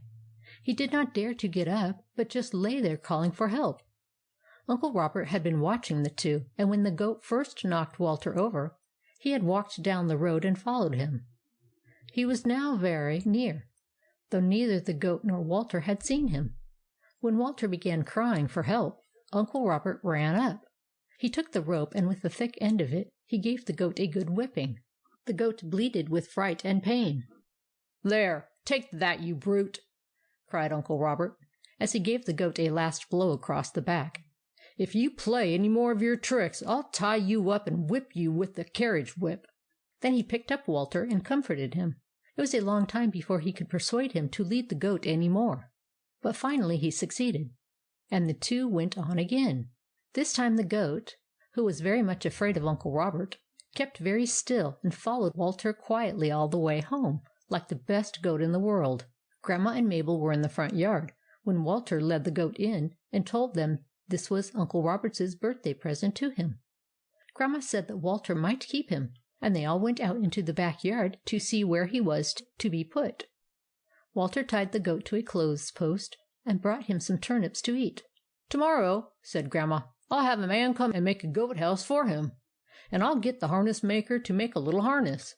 We can buy a goat wagon in the village, and then you'll be all ready to drive him around. But what's the matter with your clothes, Walter? They're all covered with dust." I fell down," said Walter, rather sheepishly. He was ashamed to say that the goat had butted him. All that day the goat stood in the yard as quiet as could be. The children gave him his supper at night and some water to drink, and when they went to bed he seemed to be quite satisfied with his new home. The lights were all put out, and the whole family were just getting to sleep, when they heard a fearful noise in the yard. "Meh!" Everyone sat up in bed to listen. "Meh!" "Oh, oh, what's the matter?" cried out Walter, in a frightened voice from his room. "I think it's the goat," said Grandma. "You'd better put on your clothes and go out and see." Walter slipped on his trousers and ran down into the yard. Just as he went out of the door, the noise was heard a third time. "Meh!" It was the goat. "What's the matter?" asked Walter, when he reached the place where the goat was tied. "Are you feeling sick?" The goat said nothing. He looked as calm as could be as he stood there in the moonlight. There was nothing the matter with him. "Don't do that again," said Walter. "You'll keep us all awake." The goat said nothing. Walter went back into the house and got back into bed. Just as he was getting asleep again, the goat began once more. "Meh!" This time he roared it in a deep voice, like a great horn, and in a few minutes he repeated it. "This is fearful," said Grandma. "Walter, go out again and see if you can't stop him." So Walter went out a second time and talked with the goat, who kept very still till Walter was gone, and then he began again. All night long he bleated and bellowed, and neither Grandma nor Mabel nor Walter got any sleep at all. In the morning they all went out again and argued with the goat, and scolded him till he looked as though he was ashamed. and then Walter gave him some breakfast. "Perhaps he was hungry," said Walter. "To-night I'll leave him some food to eat when I go to bed." All that day the goat kept very still. The harness was not yet ready for him, so Walter could not make any use of him, but just amused himself watching the goat eat and drink. At night he left a pile of chopped up vegetables by the side of the clothes post, and everyone went to bed feeling sure that the goat would be quiet and not disturb them. But as soon as the lights were out, he began his noise again, bleating and bellowing just as before. At last Grandma got up and dressed herself, and she and Walter went out and unfastened the goat and led him down to the orchard, further away from the house, and fastened him to a peg in the ground. After that he kept bleating, but they didn't mind it so much because it didn't seem so loud. The next morning the harness maker brought the harness, and the goat wagon also came. Walter was greatly excited. "Now then," he said, "I'm going to have some fun." He led the goat into the yard and put his harness on. First he put the bridle on the goat's head. Then he fastened on the straps around the goat's body. And finally he hitched the traces to the wagon. He took the whip in his hands and got up on the wagon seat and picked up the reins. "Hurrah!" he cried. "This is better than a horse. Just see me drive." Then he said to the goat, "Get up!" But the goat didn't stir. He just waited and stood perfectly still. "Get up!" said Walter again. The goat never budged. Then Walter grew very angry and lifted his whip and struck the goat over the back as hard as he could. "Get up!" he cried. Like lightning, the goat gave a great jump. He put his head down and made one rush across the yard, lickety-split, slam-bang, over humps and hillocks, jouncing the goat wagon so that it nearly upset. "Whoa! Whoa!" cried Walter, frightened half to death. But the goat kept on whirling around and tearing back again the same way he had come, jumpety-jump, till all of a sudden the wagon struck the clothes post and split in two. One wheel went one way, and another another. The seat flew up, and Walter was thrown like a cannonball across the yard, striking on his face. The harness broke, and the goat was set free. But he still kept dashing about till he had rushed through Grandma's flower beds and trampled all her flowers down under his hoofs. Then he stopped and gave a tremendous bleat. "Ma!" Grandma ran and picked up Walter. His clothing was torn and covered with dust, and his face was cut open so that the blood streamed down his cheeks and smeared them all over red. He screamed with fright and pain.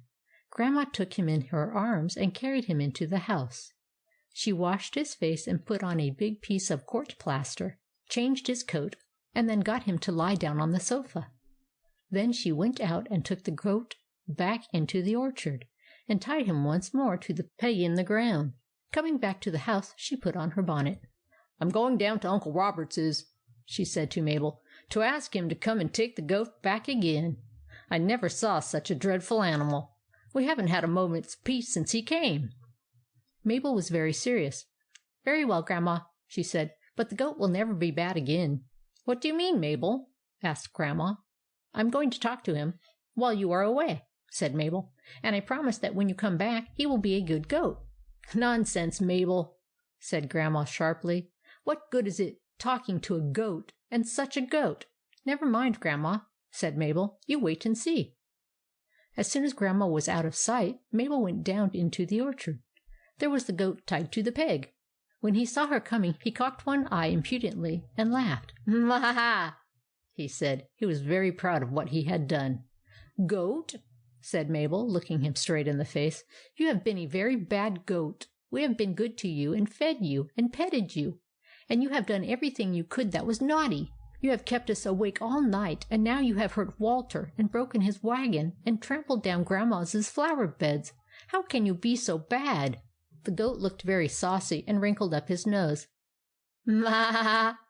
he said as loud as he could. "Now, goat," said Mabel, "if you keep on being naughty, you'll be very sorry. I'm going to stop you from ever doing anything bad again. I will—" "Ma!" bellowed the goat. "Stop!" cried Mabel. "Don't you bleat again." "Ma!" bellowed the goat. "All right for you. Now I'm going to punish you." "Ma!" bellowed the goat, and he put down his head and tried to butt her. Mabel didn't say another word, but ran back to the house and put on her sunbonnet.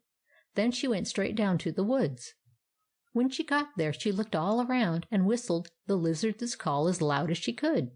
The first time she whistled, she got no answer. But when she whistled the second time, she heard a big, deep growl away off in the distance, and pretty soon footsteps pattering among the dried leaves on the ground. Then a great black head was thrust out of the bushes, and the good wolf came trotting up to her. "Do you want me?" growled he in his deep, rough voice. "Yes, I want you right away," said Mabel. "I want you to come with me to my house. No one will see you except a bad goat, and I want you to help me punish him." "Can I eat him up?" asked the wolf eagerly, beginning to lick his chops. "No," said Mabel, "not unless I tell you to. I want you to hide in the currant bushes, and when I whistle, run out and pretend you're going to eat him up. Look as fierce as you can, but don't really touch him unless I say so." "All right," growled the wolf, "but I'd rather eat him anyway." So the wolf went along with Mabel to the house and followed her down near the orchard, where he hid in the currant bushes. Then Mabel walked up to the goat again. "Goat," she said, shaking her little finger at him, "this is the last time I'm going to ask you to be good. If you don't mind, I'll make you so sorry that you'll never forget it as long as you live." "Ma!" bellowed the goat, and tried to butt her with his horns. Mabel gave a loud whistle. In half a second, out from the currant bushes rushed the great black wolf, his hair bristling up all over his body, his eyes blazing like coals of fire, his big mouth wide open, and his long white teeth gleaming. He made a plunge toward the goat. The goat gave one look and then began to scream with terror. His eyes nearly popped out of his head, and the end of his nose turned as white as a sheet. "Stop, wolf!"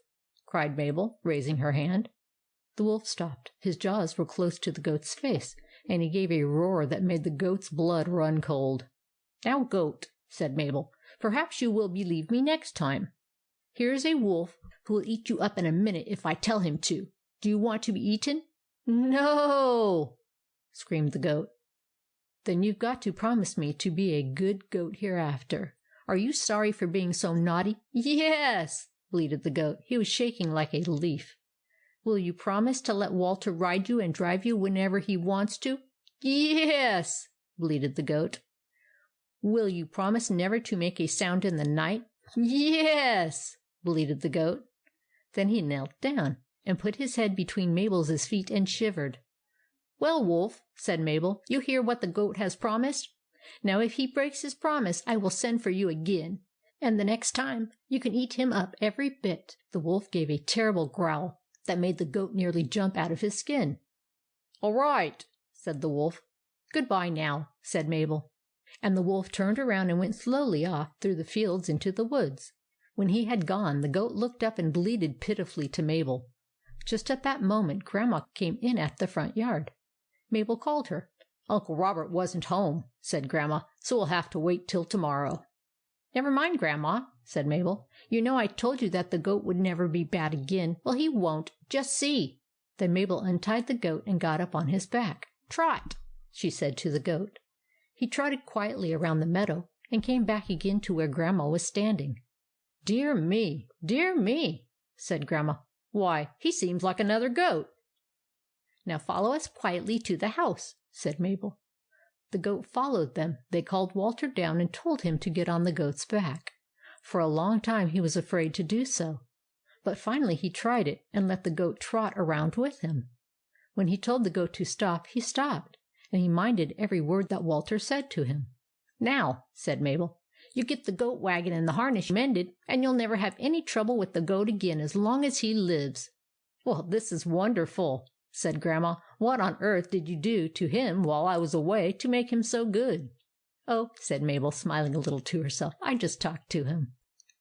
End of chapter 6.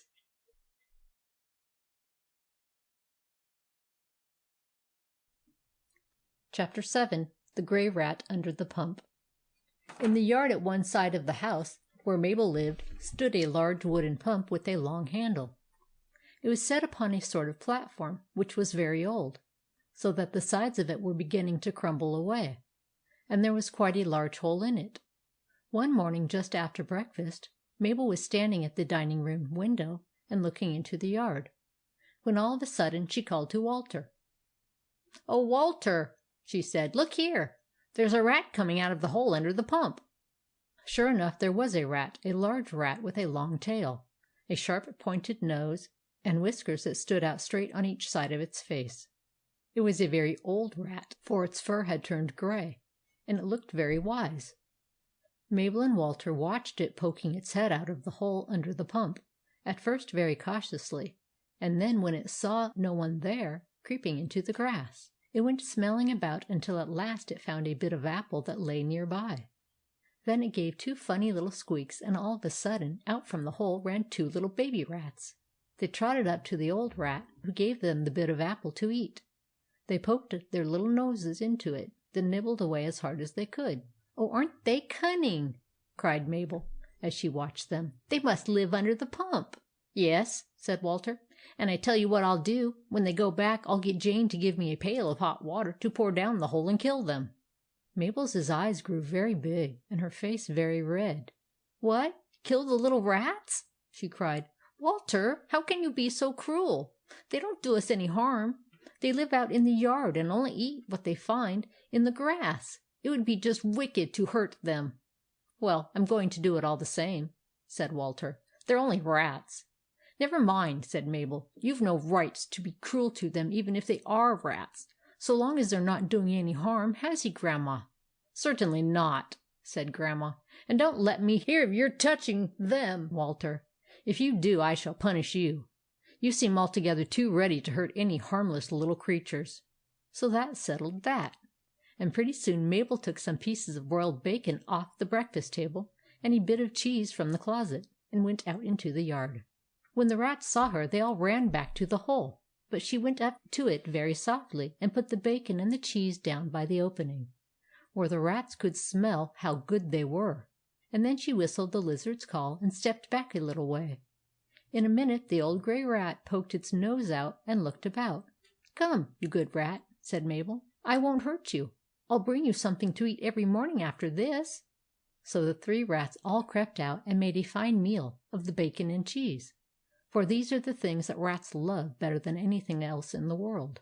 As they ate, they looked at Mabel now and then, and squeaked little squeaks, which meant "thank you" in rat talk. Mabel watched them quite a long while, and then Grandma called her in to help dust the upstairs rooms. Grandma thought that Mabel was already old enough to begin to learn how to take care of a house. So twice a week she had her take a little dust cloth and a small broom and whisk around the rooms with them. Mabel loved to do this, and she rubbed the backs of the chairs and polished the tables until there wasn't a speck of dust to be seen, and with her broom she swept away any spiders' webs that she could find in the corners of the wall. She had a great deal of trouble with the spiders' webs, because there were 4 brown spiders that lived in the house, and they were not satisfied with having the garret to themselves, where nobody disturbed them, but used to come down in the bedrooms and spin cobwebs whenever they could. Mabel always brushed these down, and so the 4 brown spiders hated her, and would have liked to do her some harm if they could. On this particular morning Mabel found 4 spiders' webs in Grandma's bedroom, for each of the brown spiders had spun one during the night, and she swept them all down with her broom. The 4 spiders were very angry at this, and as they sat in the garret they talked about it to each other, and declared that if they ever had a chance they would get even with her, for they were very bad spiders. That afternoon, about 3 o'clock, Grandma had to take Walter to the town for a pair of new shoes, and it was Thursday. Jane was to be out, so Grandma left Mabel at home to look after the house. "I'll be back in about 2 hours," said Grandma. "I may want to make a call or 2 on the way home." When she had gone, Mabel played in the nursery for a while, but it was so warm in the house that soon she went out into the yard and sat down under the big tree on the lawn. It was a sultry summer afternoon. The sun was very hot, and there was scarcely a breath of air. The bees hummed in the flower beds, the locusts made a lazy sound in the branches overhead, and everything seemed drowsy. The shade of the tree was so pleasant, and the grass was so soft, that little by little Mabel felt her blue eyes closing and her head nodding. Gradually she leaned further and further back until she had stretched herself on the grass, and in a few minutes she was sound asleep. The 4 brown spiders were sitting up in the garret window looking out into the yard and watching Mabel. When she went to sleep they all knew it. "Ha!" said the first spider. "There she is now, sound asleep. And it's going to rain, too. She'll get wet." Sure enough, a great black cloud was coming up from the south and was spreading slowly over the whole sky. As the spiders spoke, a low rumble of thunder was heard. "I hope she will," said the second spider. "I hope she'll get soaking wet. And I shouldn't be sorry if the lightning struck her." "Nor I," said the third spider. "Only it won't. Why can't we do something ourselves? She's asleep and wouldn't see us coming. Let's all go down and bite her hand." "No, no," said the fourth spider, who was older than the others and knew a great deal. "That wouldn't be safe, because she'd wake right up before we could get away, and then she'd see us and step on us. No, no. But there's something we could do. We could tie her up tight in a cobweb so that she couldn't get up, and when the rain came it would pour all over her and wet her to her bones and give her a bad cold, so that she'd have to stay in bed. And then we could go all over the house and spin webs wherever we like." "Pooh!"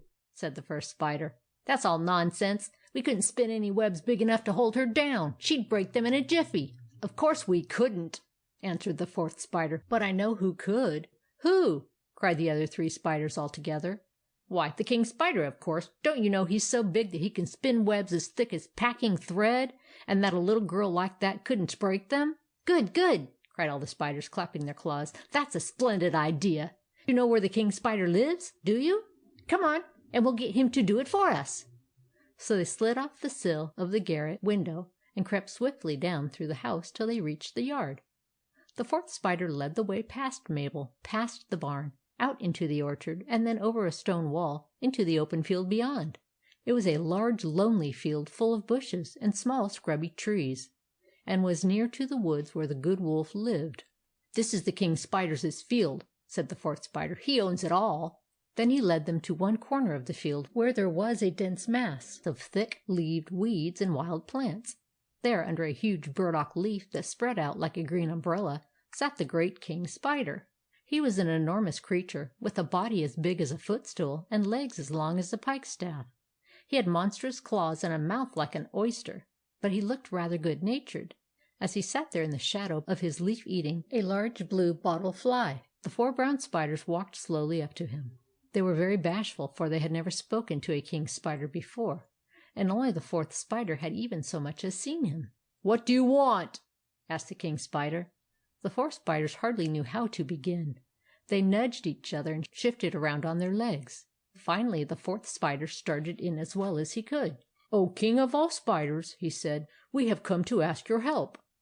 A girl has been very cruel to us. She has broken our webs and driven us out of many pleasant places with brooms, and she is a dangerous and dreadful creature. Now she lies asleep under a tree, and we ask your help to punish her. Come, O king of all the spiders, and spin around her a web as strong as packing thread, so that she cannot get up again when she wakes, but may lie there and think about the wicked things that she has done to us, the 4 brown spiders." The king spider swallowed the left foreleg of the blue bottle fly, and then coughed slightly. "I don't like to meddle with human beings," he said, "but I suppose you don't mean to do her any great harm." "No, O king," said the fourth spider. "We are too weak to do her harm, but we ask you to help us punish her, so that she may fear the spiders hereafter, and not do wrong to them or to their webs." "If I help you," said the king spider, "you must reward me, for this is the law of the spiders."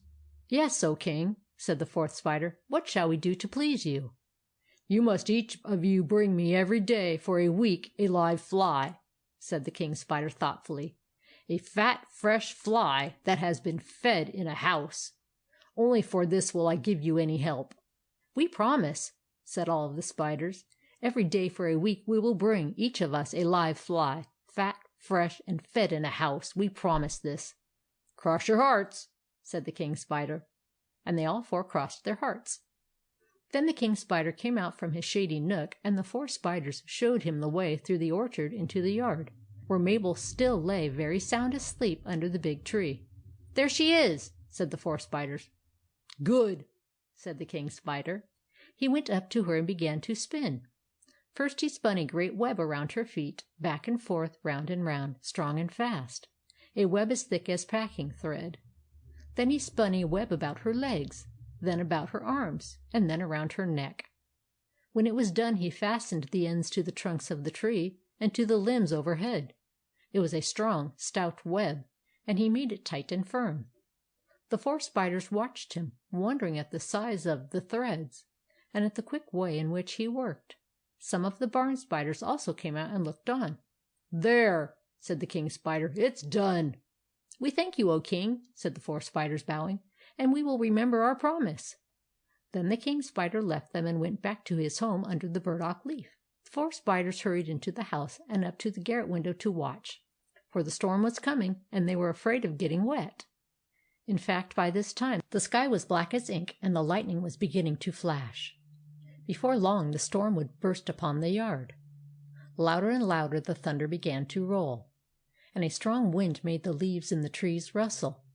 Suddenly, as the storm came nearer, a great crash of thunder pealed out like a roar of a cannon. It was so loud that it waked Mabel, and she opened her eyes. "Oh," she said, "I've been asleep. Dear me, it's going to rain. I must go into the house." She tried to lift her head, but it was fastened tight to the ground. She could not stir it. She tried to put her hand up to her head to feel what it was that held her down, but she could not even move her fingers. She tried to pull her little legs up, but they too seemed to have grown fast to the ground. A dreadful feeling of helplessness came over her. She was terribly frightened. "Oh dear! Oh dear!" she cried. "What has happened to me? I feel as though I were fastened down." A fiery streak of lightning blazed across the sky like the red tongue of a wild beast, and soon after came a crash of thunder that shook the very earth. Mabel screamed with terror. "Help! Help!" she cried. "Oh, help!" Grandma and Walter and Jane were not there to hear her, but one little friend of hers was near by. The grey rat under the pump was just poking its nose out of the hole to get a whiff of the cool breeze, when Mabel's cry for help came to its ears. "What's that?" said the grey rat. "Help! Help!" called Mabel. "Why, it's Mabel!" said the grey rat. It ran quickly out from under the pump and looked around. There lay Mabel under the tree, crying and calling as loud as she could. The grey rat ran up to her and in a minute saw that she was fastened down. "Help! Help!" called Mabel. "I'm here," said the grey rat, standing by her face. "I'll help you." The rat rushed at the thick spider webs and took them in its mouth. Its teeth were as sharp as little knives. Snip, snip, snip, and the web around Mabel's neck was cut. She lifted up her head. "Why," she cried, "it's you!" "Yes," said the rat, rushing at the web around her waist. "Hurry!" cried Mabel. The thunder crashed again. The wind roared in the tree tops. The rat worked like a beaver. Snip, snip, snip. The web around Mabel's waist gave way, then the web around her legs, and last of all the web around her feet. "Done!" said the grey rat. "Now up and run!" Mabel rose quickly to her feet and made a dash for the house. The grey rat ran swiftly down the hole under the pump. Scarcely were they both under cover when a terrific blaze of lightning hissed across the sky, a fearful crash of thunder bellowed, and a torrent of rain came swishing down like a cataract. 5 minutes later Grandma and Walter rushed in at the front door, streaming with water. They had been caught in the rain. "Oh, Mabel!" cried Grandma. "What an awful rain! Why, what's the matter? You look so strange. Your eyes as big as tea plates." "Grandma," said Mabel, and her voice trembled, "a very strange thing happened to me while you were away. I fell asleep under the tree in the yard, and when I woke up I was fastened tight to the ground by threads. I couldn't get up. And if the grey rat from under the pump hadn't come and bitten the threads, I should have been kept there in all this rain." Grandma smiled. "Well, Mabel," she said, "you've evidently been dreaming." But just at that moment she caught sight of something on Mabel's dress. "What's this?" she said as she picked it off. It was a great knot of spiders' webs as thick as a packing thread. "And here's more!" she cried, looking at Mabel's feet. Last of all she found a big web on Mabel's neck. "Spiders!" she said, and then stopped. She did not talk about it any more, but all that day she had a very curious look on her face. The next morning she took a broom and went over the whole house hunting for spiders. She even went into the garret, and there she found the 4 brown spiders sitting on the window sill. When they saw her coming, they slid out of the window and down the side of the house. They knew that they could never come back again. They went to the barn and tried to make a home for themselves. But the barn spiders, who were big and fierce, drove them out. So after that they had to live in the orchard, where they were often rained on and got very little to eat. They could not pay the king spider the flies they had promised him. so that one day when he saw them he caught them in his big claws and ate them all up. End of chapter 7.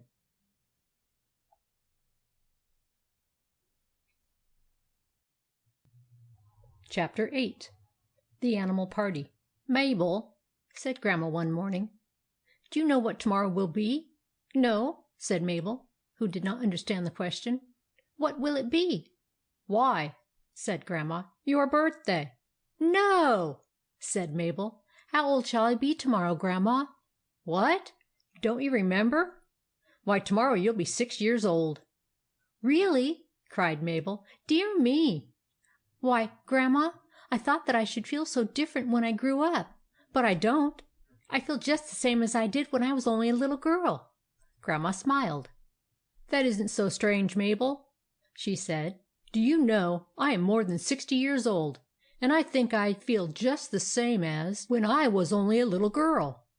But we must do something for your birthday, because you have been so good and thoughtful all the year. What would you like best?" "Oh, let me see. Why, I should like best of all to have a party. You know I've never had a party, and now that I'm real old, I think I ought to have one. Let me have a birthday party, will you, Grandma?" "A birthday party," said Grandma.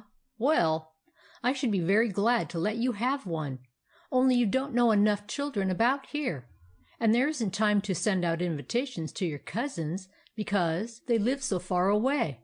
You see, there are no children of your own age near by except Walter and the farmer's little daughter and Jack, who lives over the hill. That wouldn't be enough. No, I'm afraid you'll have to think of something else." Mabel went away and sat in the window for a while thinking. Pretty soon she came running back. "Oh, Grandma," she cried, "I've got a perfectly lovely idea. I can have the party after all." "Why, how so, Mabel?" asked Grandma. "What kind of party can you have?" "An animal party," cried Mabel, her eyes sparkling. "It will be such fun." "A what?" asked Grandma. "An animal party.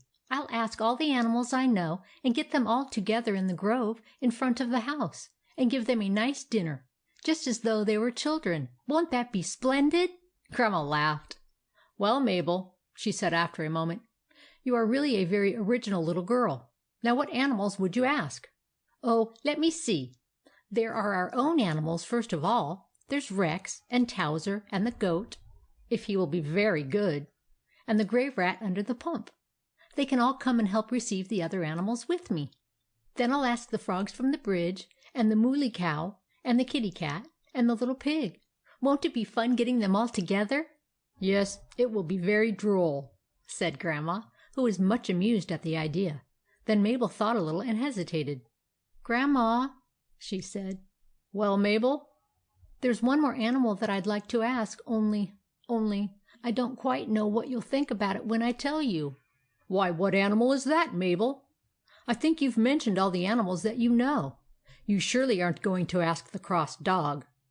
"No," said Mabel, shaking her head. "It isn't the cross dog." "Then what animal is it?" "Well," said Mabel slowly, it's a wolf." "What?" gasped Grandma, her eyes opening very wide. "A wolf? What on earth do you mean, Mabel? Why, a wolf eats little girls. A wolf is a terrible wild beast." "Oh, no, Grandma," said Mabel. "This is a good wolf, and he wouldn't hurt anybody. I've known him some time, only I didn't want to say anything to you about him because I knew that you'd be afraid. But please let me ask him, because he's one of my best friends." Grandma said nothing for a long time, but looked at Mabel very intently. Finally she said, "Mabel, it seems to me that you are a very strange little girl, and that things happen to you in very curious ways. I have thought so for a good while, only I didn't know how to explain it, and I don't know now. I remember how you tamed Rex, and I believe that you can do things that no one else can do. If you ask the wolf, I feel that you will be safe where any other little girl would be in great danger, and so I shall not forbid your doing it. But I shall stay in the house myself, for I am afraid of wolves. And Walter must stay in too. I will look out of the window and watch everything that goes on. Some day, perhaps, I may understand it all, but I certainly don't now." Then Grandma took her work basket and went upstairs to her room. Mabel clapped her hands and ran down to the barn, where Rex was standing, all saddled and ready for her morning ride. Mabel told him about the party, and that she was going to invite the other animals. So when she had climbed up on his back, they went down the road, first of all to see the frogs at the bridge. Mabel invited all of them, but after the frogs had talked it all over, they thought that the 5 baby frogs were too small to go to parties yet, and so, as they could not be left alone, the Mamma Frog would have to stay with them. So the Papa Frog said that he would be the one to come to the party. Next, Mabel asked the Mooly Cow and the Kitty Cat, and finally the Little Pig. They all promised to come. Then Mabel rode into the woods and stopped in the darkest part and whistled the call. Pretty soon she heard an answer, and the Good Wolf appeared among the bushes. "Wolf," said Mabel, "I want you to come to my birthday party tomorrow afternoon. I'm going to have a goat, a pig, a Mooly Cow, a Kitty Cat, a rat, and a frog." "Ha!" said the Wolf, licking his chops. "That'll be good eating. Yes, I'll come." "No, no," cried Mabel. "I didn't mean that. You mustn't eat them, because they're my company." "Oh," said the Wolf, looking rather disappointed. "I didn't know." "Yes," said Mabel. "They're my company. You'll have lots of meat to eat, but you must promise to be very, very good, and look as pleasant as pie, and not growl once. Will you?" "All right," said the Wolf. "The other animals are coming at about 2:30, said Mabel. "But I want you to come at 3 o'clock." "What does that mean?" growled the Wolf. "What's 3 o'clock?" "Oh, Wolf," cried Mabel, "don't you know how to tell time yet? You ought to be ashamed of yourself, and such a big wolf, too. Well, I'll tell you in another way. When you hear the big bell in the church steeple across the fields go boom, boom, boom, tomorrow, then you come as quick as you can to the party. It's in the grove in front of my house. Now don't forget, Wolf. Will you, Wolf?" "No, I won't forget," said the Good Wolf, and Mabel rode home at a gallop. "They're all coming, Grandma," said Mabel gaily, as she clattered into the yard. "Every one of them." "And is the Wolf coming?" asked Grandma in an anxious voice. "Oh, yes, he'll be here." And Mabel went on to the barn. Grandma wondered more than ever. The next day at 2 o'clock, Mabel had made all her plans for the party, and was being dressed in her best party dress. She had her hair curled in long ringlets all about her merry little face, and Grandma fastened a rosebud at the side of her head. She wore a light blue silk with knots of ribbon, neat little shoes with tiny silver buckles, and a big lace collar fastened by a dainty pearl pin. Around her neck was a string of pearl beads that Uncle Robert had brought her from Rome. She was as pretty as any picture when she went out into the grove, after looking at the nice things that she had got together for the animals to eat. She stood in the center of the grove in the shade of a big elm tree, all ready for company to come. First of all came Rex, trotting down from the stable. John had curried and brushed him till he was as glossy as satin. "Ah, good afternoon, Rex," said Mabel cordially. "I'm so glad you've come early, for I want you to receive with me. Stand right here beside me." Rex neighed politely, and did as she asked. Scarcely had he taken his place when Towser trotted in with his tail in the air. Mabel shook his paw, and put him at her left. Next came the goat, and soon after the grey rat. The rat looked a little uneasy, being so far from its home under the pump, and seemed a little afraid of Towser. But Mabel was so friendly as to put it quite at ease in a minute. Then a sound of heavy steps was heard in the road, and presently the Mooly Cow walked in, swishing off flies with her tail. She knew Rex and Towser, and after being introduced to the other animals, went up and stood by Rex, who was about her own size. Next the Kitty Cat pattered in. She had washed her face and paws till they were beautifully clean, and she wore a pink ribbon around her neck. She looked rather hard at the rat for a moment, but then went over by Towser and sat down by his side. Not long after they heard a sharp trot, and the little pig ambled in. He was as clean as he could be, and his tail was curled up tight over his back in his best party style. He went up to the goat and began to talk to him about the weather.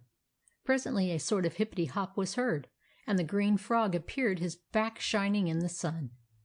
Mabel shook his damp claw and talked with him a moment, and then gave him a place next to the grey rat. All the animals were now paired off, and were talking in a lively way, all of them having a splendid time. It was nearly 3 o'clock. Mabel looked down the road, and then raised her little hand to show the animals that she had something to say to them. They all stopped talking to listen. "Animals," she said, "I think I ought to tell you that there is one other animal coming, who will be here in a minute. I want to tell you about him now, so that you'll not be a bit afraid when you see him. He is an old friend of mine, and you may be sure that he will be very, very good, so you needn't worry about him." The animals all pricked up their ears and looked interested. "Yes," added Mabel, "he will be here in a minute, and I will tell you who he is. He is a wolf."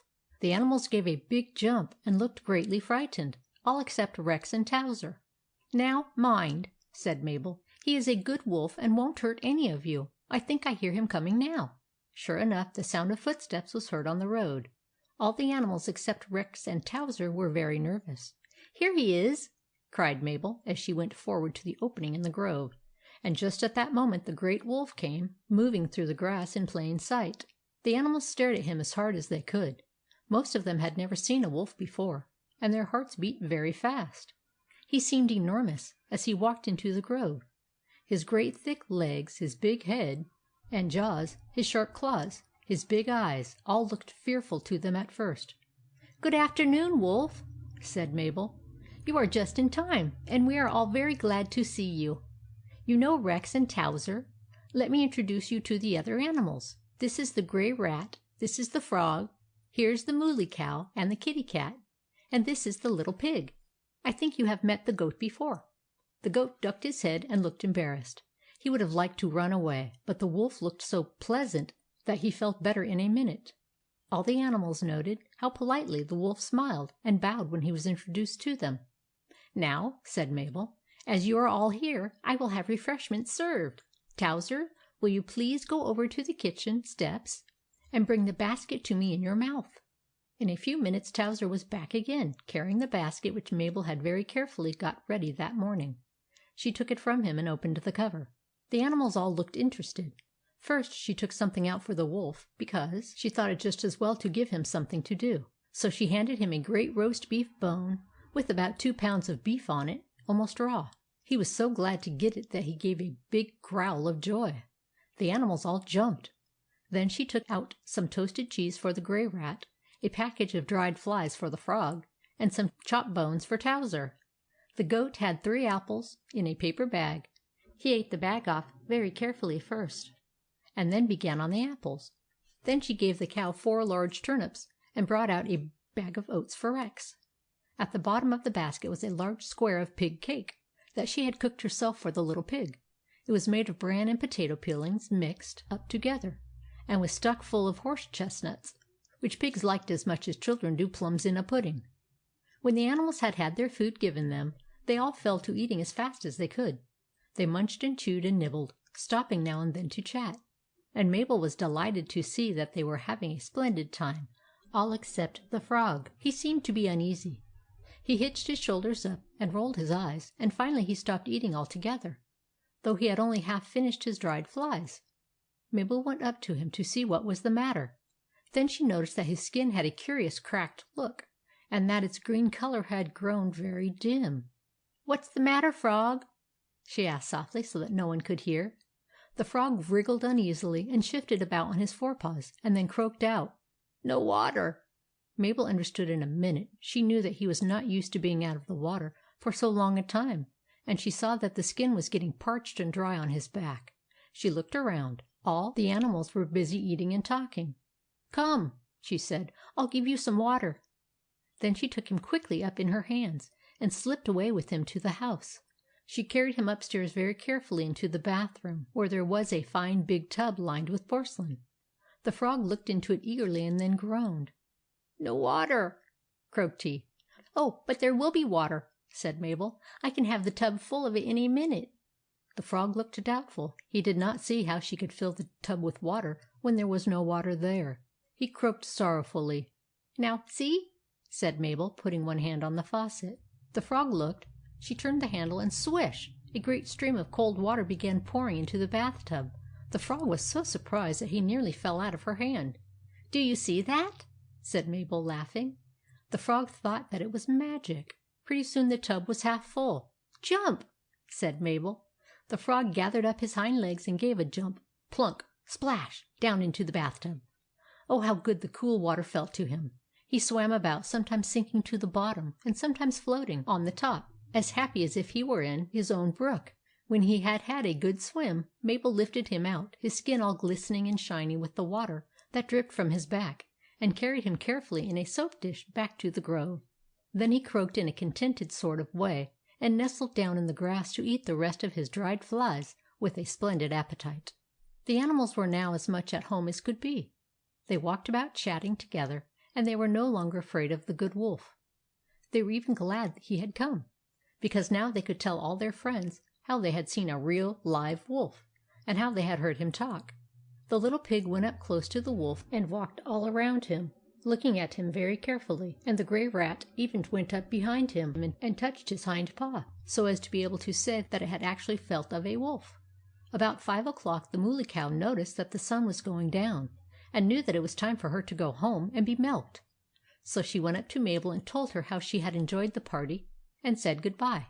Next the little pig left, then the frog, then the kitty-cat, and last the wolf. Mabel's own animals then went to the back-yard, Rex to his stable, Towser to his dog-house, the goat to the orchard, and the grey rat to the pump. They had all had a splendid time, and so had Mabel. She picked up the basket and went back to the house with a sigh of satisfaction. "I think I've had a lovely party," she said to Grandma as she went in at the door. "Yes, I really think you have," said Grandma, who had watched the whole affair rather anxiously from an upstairs window. Chapter 8.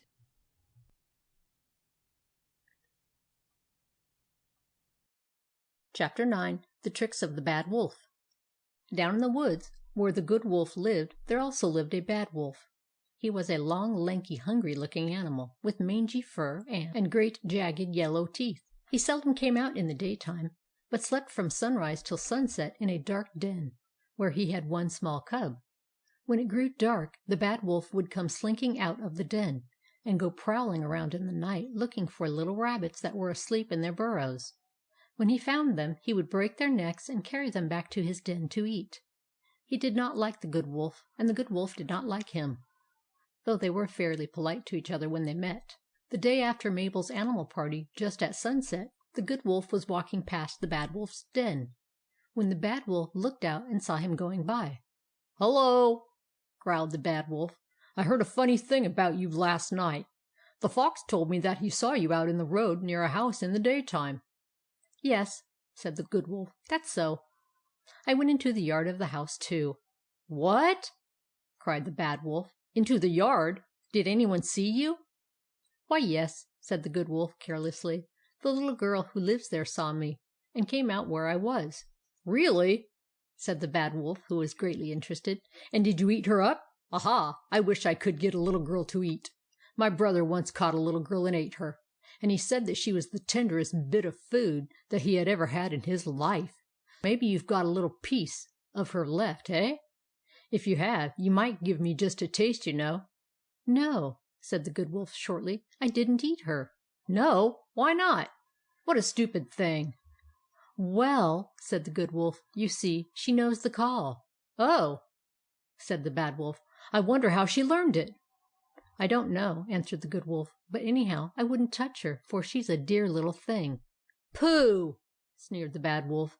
"You're no kind of a wolf to talk like that. Was there anything else to eat there?" "Yes," said the Good Wolf, "there were lots of animals. A horse, a cow, a dog, a pig, and a goat, besides some small animals." "Well, of course you killed them," cried the Bad Wolf. "What a lot of meat you must have now." "No," said the Good Wolf, "I didn't touch one of them. You see, the little girl made me promise not to." "Ugh!" snarled the Bad Wolf. "You're a regular fool wolf. The idea of not killing them just because the little girl asked you not to. Ugh!" "Don't call me any names," said the Good Wolf, and he bristled up the hair on his neck and showed his long white teeth. The Bad Wolf felt afraid. "Oh, I'll take it back," he said hastily. "I didn't mean anything. But where do these animals live?" "I don't know where most of them live," said the Good Wolf, "but the horse, the dog, and the goat stay on the place where the little girl lives. Not that it's any of your business," he added roughly. "Ho!" said the Bad Wolf sulkily. "You needn't be so cross about it." But the Good Wolf didn't want to listen to the Bad Wolf any longer, so he turned his back on him and trotted off through the underbrush. The The Bad Wolf watched him till he was lost to sight in the gathering darkness. "Hateful beast!" snarled he. "I'd like to stick my teeth in his throat." Then he went back into his den and lay down on his bed of dried leaves to wait till it should be really dark. As he lay there, he thought over all that he had learned from the Good Wolf. He remembered how the Good Wolf had said that the large animals lived in the yard at Mabel's, and he wondered whether he might not be able to creep in there and get one of them. He did not think much about killing a horse, because he was afraid of being kicked by his hoofs, nor did he like dog meat. But he thought of the goat, and the more he thought, the more he felt that a goat would be very good eating for himself and his cub. A whole goat would last them for at least a week. Finally, he couldn't stand it any longer. "I'll do it," he said to himself. He slipped out of the den in the darkness and prowled around until he found the fox. He asked the fox where the house was at which the Good Wolf had been the day before, and the fox told him. Then the Bad Wolf went out into the bushes and sharpened up his teeth on a long flint stone. And about midnight he stole out of the woods into the road, and went stealthily along it, over the bridge where the frogs lived, past the cross dog's house, and finally came to Mabel's front gate. He raised the latch with his nose and went into the yard, gliding around to the back of the house. The moon was not shining, but the sky was full of stars, so that the night was not so very dark. As the Bad Wolf peered about, he saw the goat lying fast asleep near the barn. The wolf slid along in the grass, and got ready to make a leap at the goat and catch him by the throat so as to choke him, and keep him from making a noise. He glared at the poor sleeping goat so hard that he didn't notice Towser, who lay in his doghouse not far away with his head toward the door. Towser was not asleep, for the mosquitoes had been troubling him a good deal, and his eyes were still open. All of a sudden he saw a great black body gliding across the yard toward the place where the goat lay sleeping. In a minute he was wide awake, and 3 sniffs of his nose told him that the creature stealing into the yard was a wolf. Towser was a large dog, but he was not so large as a wolf, nor so strong. Yet he was very brave. He did not stop to think whether or not he could beat a wolf. He was ready to fight at any time, and now he was glad to think that he had not been asleep. He rose softly in his doghouse and stood all ready to spring, watching the movements of the Bad Wolf, and opening his mouth to bite him. The Bad Wolf was now only about 6 feet from the goat. In a minute more he would have rushed upon him, when Towser gave a fearful yell, and leaped like a streak of lightning right on top of the wolf, and buried his teeth in the wolf's back. Now wicked wolves, like wicked men, are apt to be cowards, and Towser's rush was so sudden that the Bad Wolf was frightened half to death. He didn't know whether it was a dog or a lion, and he didn't wait to see, but gave one awful howl, and turned and ran out of the yard as hard as he could go. As he went out of the gate, he scraped Towser off his back, and then ran down the road toward the woods, howling at the top of his voice. The farmer happened to be sitting up late that night, mending a harness, and he heard the howls of the Bad Wolf long before he reached the house. A moment later, looking out of the window, the farmer saw a great black animal running down the road. "Ha!"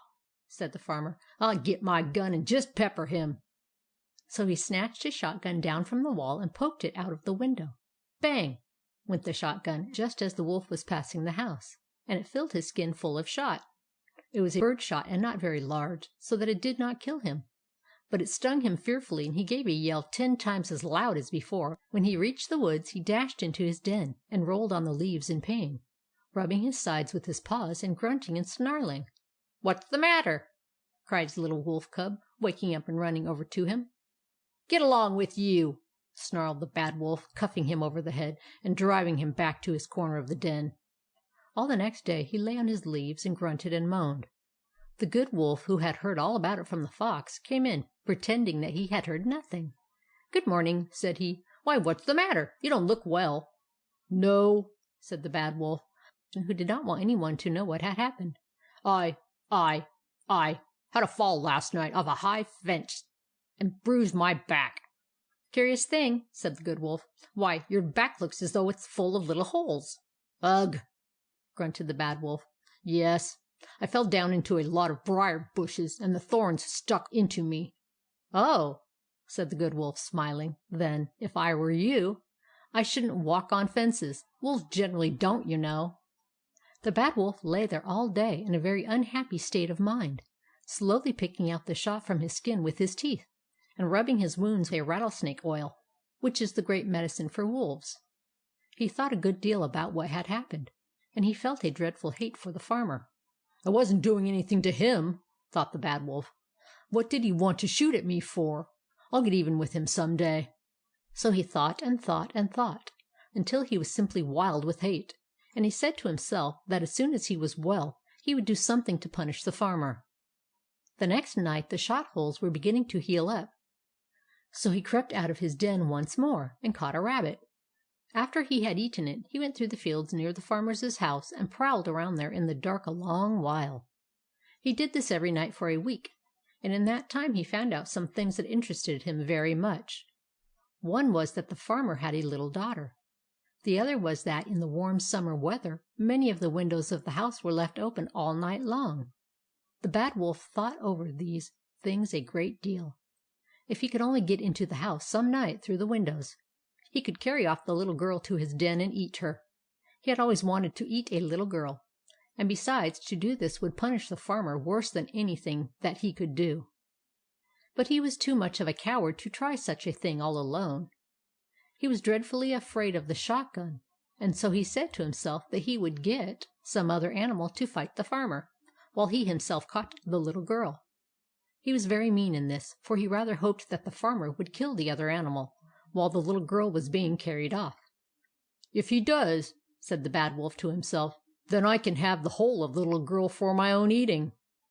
So he went about, looking for some one to help him. He knew that the Good Wolf would not have anything to do with such a plan.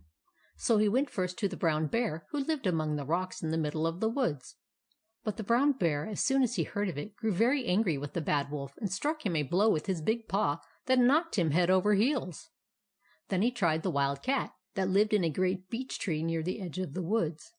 But the Wild Cat did not like the Bad Wolf, and told him so.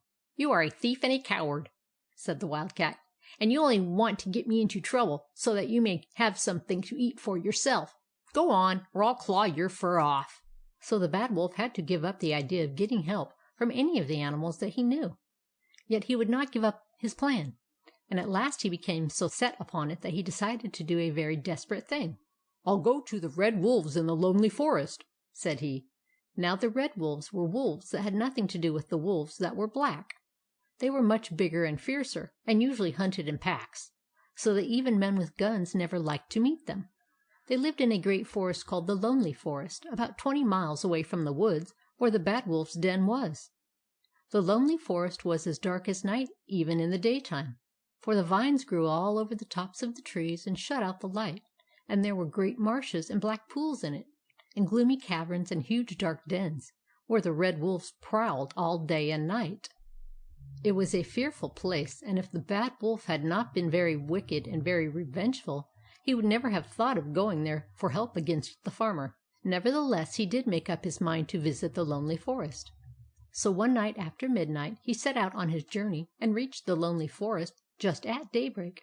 When he crept into its gloomy shadows, and saw how dark and dreadful it looked, he shivered with fear, but he had gone too far to stop. So he tried to look brave as he slunk along through the thick fern and the matted ivy that tangled his feet at every step. He had gone about half a mile, and was in the very darkest and gloomiest part. Then all of a sudden he heard a low growl that made his blood run cold. A moment later a great head was thrust out of a thicket, and 2 red eyeballs glared at him like coals of fire. It was an enormous wolf that squatted there as a sort of sentinel. "What do you mean," said the Red Wolf in a terrible voice, "by coming into the Lonely Forest? You, a black wolf, whom we tear in pieces whenever we find him." The Bad Wolf's voice trembled as he answered. "I come as a friend," he said, "and I wish to do you a favor. If you will let me tell you what I want, it will bring you meat for days." "Ugh!" growled the Red Wolf. "We ask no favors of the Black Wolves. They are weak and cowardly. But come, follow me." The Red Wolf led the way through the forest, and the Black Wolf followed him. He was sorry enough now to think that he had ever come to this fearful place.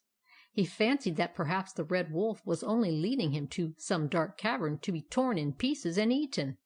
His legs trembled so that he could scarcely walk, but it was now too late to turn back. He must go on. Presently the Red Wolf turned into a gloomy sort of glade, and came to an open place where the ground was cleared of bushes and was perfectly level. Great rocks rose on 3 sides of it, and walled it in like a room. At the end was a spring of water by which lay 3 wolves. One in the middle was the biggest wolf that the Bad Wolf had ever seen. He was covered with shaggy, red hair, so long that it swept the ground, and on top of his head was a thick tuft of fur almost as red as fire. He was a terrible-looking creature. The 2 wolves that sat on each side of him were not so large, but they were strong and fierce-looking. One of them was almost gray. The wolf with the tuft on his head was the king of the Red Wolves, and the other 2 were his messengers. When the king saw the Bad Wolf coming up with the guide, he sat up on his haunches. "What have you there?" he asked in a voice that made the rocks sing. "A black wolf? Ha! Why did you not kill him and bring his body here?" "He asks to speak with you," said the guide, bowing low and rubbing his nose on the ground. "He promises much meat if you will hear him." "Speak on, Black Wolf," commanded the king, "but use few words. I like not the voice of the Black Wolves." "Great King of the Red Wolves," said the Bad Wolf, "I come to offer you a rare hunt. Near the woods where I live stands the house of a man, a farmer. In it live the farmer and his wife and his little girl. At night they do not close their windows, but leave them open. Send 1 or 2 of your best fighters with me, and I will lead them to this house. They can enter in the night and kill the farmer and his wife and his little girl. Good eating for you, O King of the Red Wolves." "Ha!" growled the king. "Why do you come here to tell me this? And why do you not keep this eating for your own kind? You, a black wolf, and no friend to us. You mean some trick, some treachery, ha?" "No, King of the Red Wolves," said the Bad Wolf, "I mean no trick.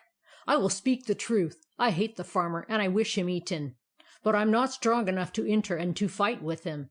It is you and your wolves who are strong and brave." "Good," said the king. "I understand. I will give you the 2 you ask. But you are not to expect for any portion of the meat yourself. Yours shall be all the revenge, and ours shall be all the meat."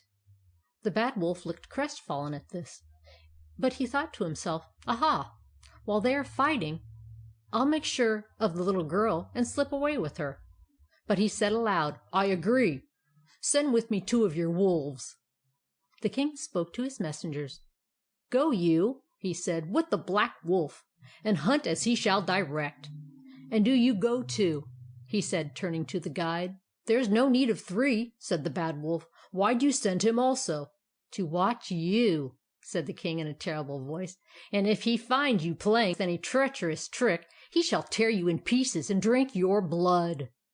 The Bad Wolf trembled. I am a faithful ally," said he. I play no tricks." "You had better not," growled the king. "Now go. These wolves will stay with you here till nightfall, and then all of you can go forth on the hunt for man's meat." The 3 wolves then led the Bad Wolf back to a great dark cave whose sides were slimy with toadstools, and kept him there all day. They gave him a piece of bull meat for his dinner, and some water in a turtle shell. When it was nearly night, they called him, and the 4 set out together on their long run across the open fields. The Great Wolf ran on one side of the Bad Wolf, the other messenger on the other. The guide followed close behind. On and on and on they went, trotting swiftly over hill and dale, through bushes and briars, past groves and swamps, swimming through rivers and wading through brooks. At about midnight they passed around the Bad Wolf's woods, and came to the farmer's yard. "There," said the Bad Wolf, pointing. "There's the house where the farmer lives." The lights in the house were all out, but the starlight showed where it was. The 4 wolves crept up to the house, and then lay down for a while to rest a little after their long run, and get their breath for the fight. Now it happened that on this particular evening a strong breeze was blowing, so that the night was very cool, and the farmer had shut the lower windows of the house, and locked them fast. Consequently, when the 4 wolves had got their breath, and had crawled stealthily up to the house, they found no opening within their reach. The Red Wolves turned fiercely on the Bad Wolf. "You have lied to us," snarled they. "You have lied to us, and you shall die." "No, no," cried the Bad Wolf. "I told you the truth, only it is different somehow to-night. But see, there's an upper window open." Sure enough, an upper window on the second floor was still unfastened. The reason of it was that the farmer, after undressing himself and putting out the lights, had felt like smoking his pipe before going to bed, and was sitting in his chair by the window at that very moment. But of course the wolves did not know this. They only saw that the window was open. "It's very high," said the Grey Wolf. "We can never jump so high as that." "No," said the guide, "but we must get in. Let us make a pile of wolves. I will stand at the bottom. The Black Wolf here can climb on my back, and you two can get up on him. And the top wolf can easily climb into the window." "Yes," said the Grey Wolf, "but there will then be only one to fight the man. Is that enough?" "There'll be no fight," said the guide. "They're all asleep. Do you slip softly in and find their sleeping room, and kill them while they sleep. One good bite in the throat for each will be enough. Come, make the pile." As he spoke, the guide took his place under the window, and the Bad Wolf tried to climb upon his back. But he was clumsy, and the strange thing that he was doing so excited him that he could scarcely keep his balance upon the Red Wolf. He had to try it several times. The other wolves helped him, and when he showed himself so awkward, they growled at him and threatened him with their teeth. Now the farmer, as he sat inside the room smoking, heard the growls and the scuffling of paws on the ground below, and he leaned over very cautiously and looked out. There were 4 great wolves right under the window. "Jiminy!" said the farmer to himself. "What's all this?" The farmer had been a great hunter when he was a young man, and he knew in a minute that the wolves were red wolves, strong and fierce, and not cowardly like most of the black wolves. He knew, too, that they had come to enter his house and to kill him and his wife and his little girl. He could not at first see how they expected to get in, but a second peep showed him their plan, that they were going to climb up upon each other's backs to the open window. "Jiminy!" said the farmer again. "The pesky critters! I'll pepper their hides." So he took down his gun and his powder horn and began to load. He put in a tremendous charge of powder and then felt for his bag of bullets. All of a sudden he remembered that it was empty. "Jiminy!" he said. "I'll have to use shot." But when he took up his shot pouch, he found that he had no shot left either, not even bird shot. He was greatly startled. He put his gun down and took another peep out of the window. By this time 3 of the wolves had got into place, the guide on the ground, the Bad Wolf next, and one of the messengers on his back. In a few minutes more the Grey Wolf would be climbing into the window. The farmer thought hard. An idea came into his head. "Hurrah!" he said under his breath. "I'll fix 'em." He remembered that the next day was his wife's washing day, and that everything in the kitchen was ready for it. He hurried downstairs in his bare feet to the basement. There on the big stove was a great copper cauldron full of hot water, all ready for the morning's wash. It held about 8 gallons of water, all steaming and scalding hot. "Aha!" cried the farmer joyfully. "We'll have a wolf wash." He lifted the cauldron off the fire by the handle, and carried it quickly up the stairs to the open window, and rested it on the sill. Just at that moment the huge head of the Grey Wolf appeared at the opening, his jaws wide open, his teeth gleaming, and his eyes glaring in the darkness. "Take that!" roared the farmer, and he upset the whole cauldron out of the window. A perfect cataract of scalding water went sizzling right into the face of the Grey Wolf, and down the backs of the other wolves below. Every drop was as hot as a coal of fire, and burned and scalded straight through their fur. The 4 wolves gave a horrible yell of pain, and the whole pile of them tumbled to the ground, writhing and squirming and howling. Just then the farmer, who was watching them, remembered something. He turned back into the room, struck a match, and took down from the shelf a paper of long tacks. "Why didn't I think of this before?" he said. He picked up his gun and poured the whole paper of tacks into the gun barrel, and then rammed down a piece of paper after it. Then he went to the window and took aim at the 4 wolves that were writhing in a solid mass below. Bang! went the gun, with a great spirt of fire, and in half a second about 1,000 tacks were sticking all over the skins of the wolves like cloves in a pudding. This was more than they could stand. With loud howls they rushed across the lawn and tore down the road as fast as their legs could carry them. Their skins burned so from the scalding water that when they reached the brook where the frogs lived, they jumped right into it and lay down in the cool water. Oh, how good it felt! But the moment the Red Wolves felt a little better, they all 3 leaped upon the Bad Wolf who had brought them into so much trouble. They seized him by the neck and held him under the water till they thought he was drowned, and all the while biting him and snapping great pieces out of his back. When they supposed that he was dead, they came out of the brook and hurried home to the lonely forest, for they knew that it would be daylight very soon, and that if they should be seen, parties of men would come out with guns and shoot them. The Bad Wolf was not dead, but he was almost dead, and when he crawled out of the brook, it took him all the rest of the night to hobble back to his den. His ears were bitten off, big strips of fur had been scalded out by the hot water, and his skin was full of tacks. The next morning he lay on his bed of leaves groaning. When the Good Wolf happened along and came in, the Fox had told him something of what had happened. "Good morning," he said to the Bad Wolf. "Why, what's the matter? You don't seem well." The Bad Wolf was too miserable to think of any new excuse, so he said, I fell off a fence and hurt my back." "What, again?" said the Good Wolf with a grin. "Well, you look as though when you fell you'd fallen into a sausage chopper." And he went away laughing. End of chapter 9.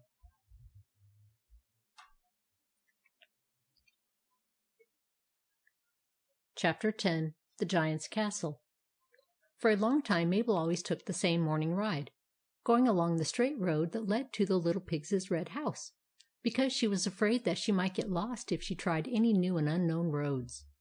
But when she found that she was 6 years old, she felt that she could do things that she had never done before.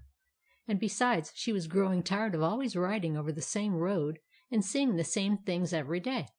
So one beautiful morning she made up her mind that she would take a ride in a different direction, and try to see some parts of the country that she had never seen before. "I'm going a different way this morning, Grandma," she said as she went out of the house. "There's a road that goes to the left after you pass the kitty cats, and I'm going to ride that way." "Very well," said Grandma. "Only don't go too far. Be back to luncheon." "Oh, I'll be back in time," said Mabel, as she went into the barn and climbed on Rex's back for her new ride. Down the road she trotted, past the Cross Dogs' house, and over the bridge where the frogs lived, and past the Mooly Cows and the kitty cats, till she came to the road that branched off to the left.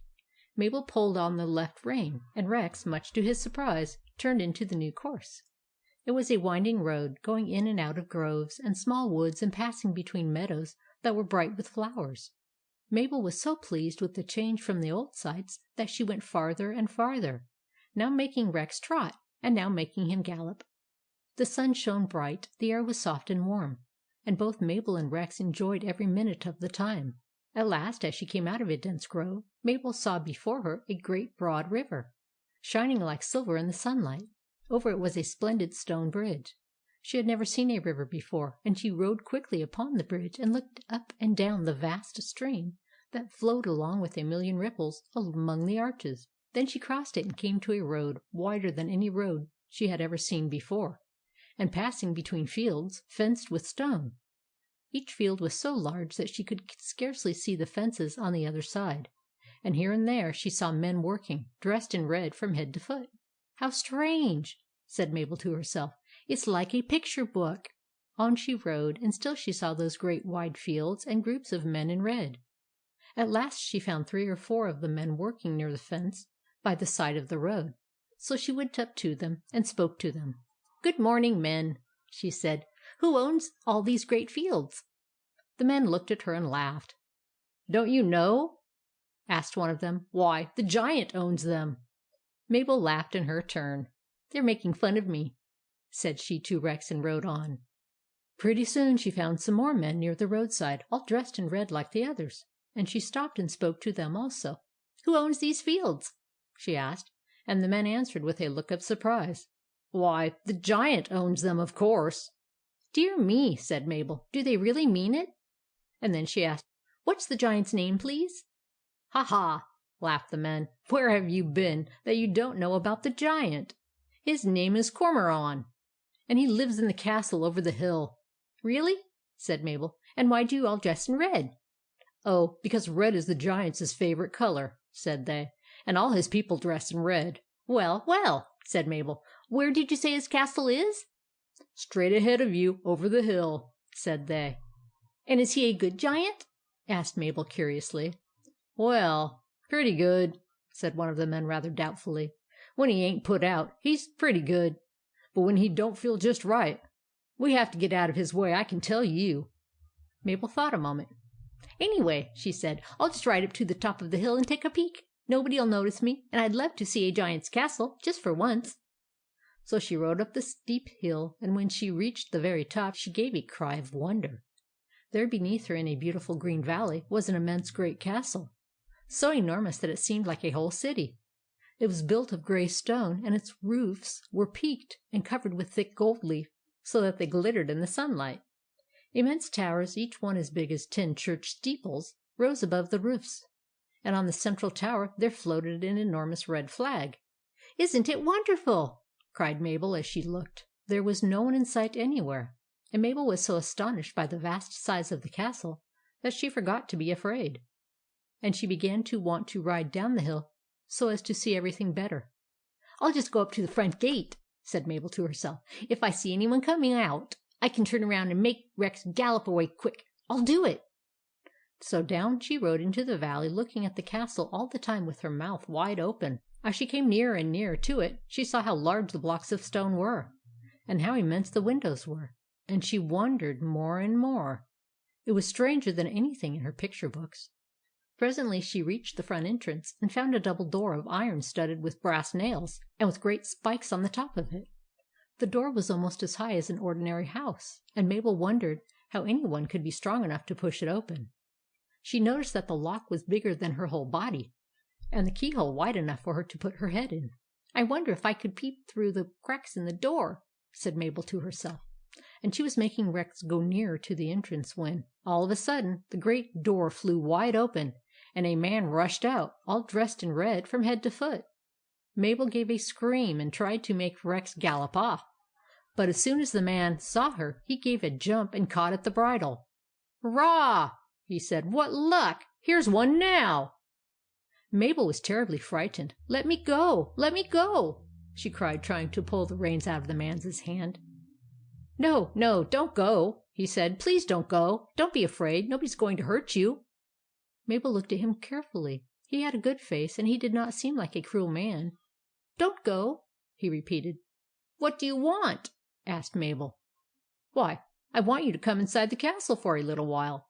It won't do you any harm. If you don't come, why, I shall be eaten up by the giant at sundown." "How do you mean?" asked Mabel. "Well, I'll tell you," said the man. "You see, the giant's little girl has been dreadfully sick for a long time, and she's just getting better, but she can't go out yet, and has to lie on the sofa of the nursery all day long.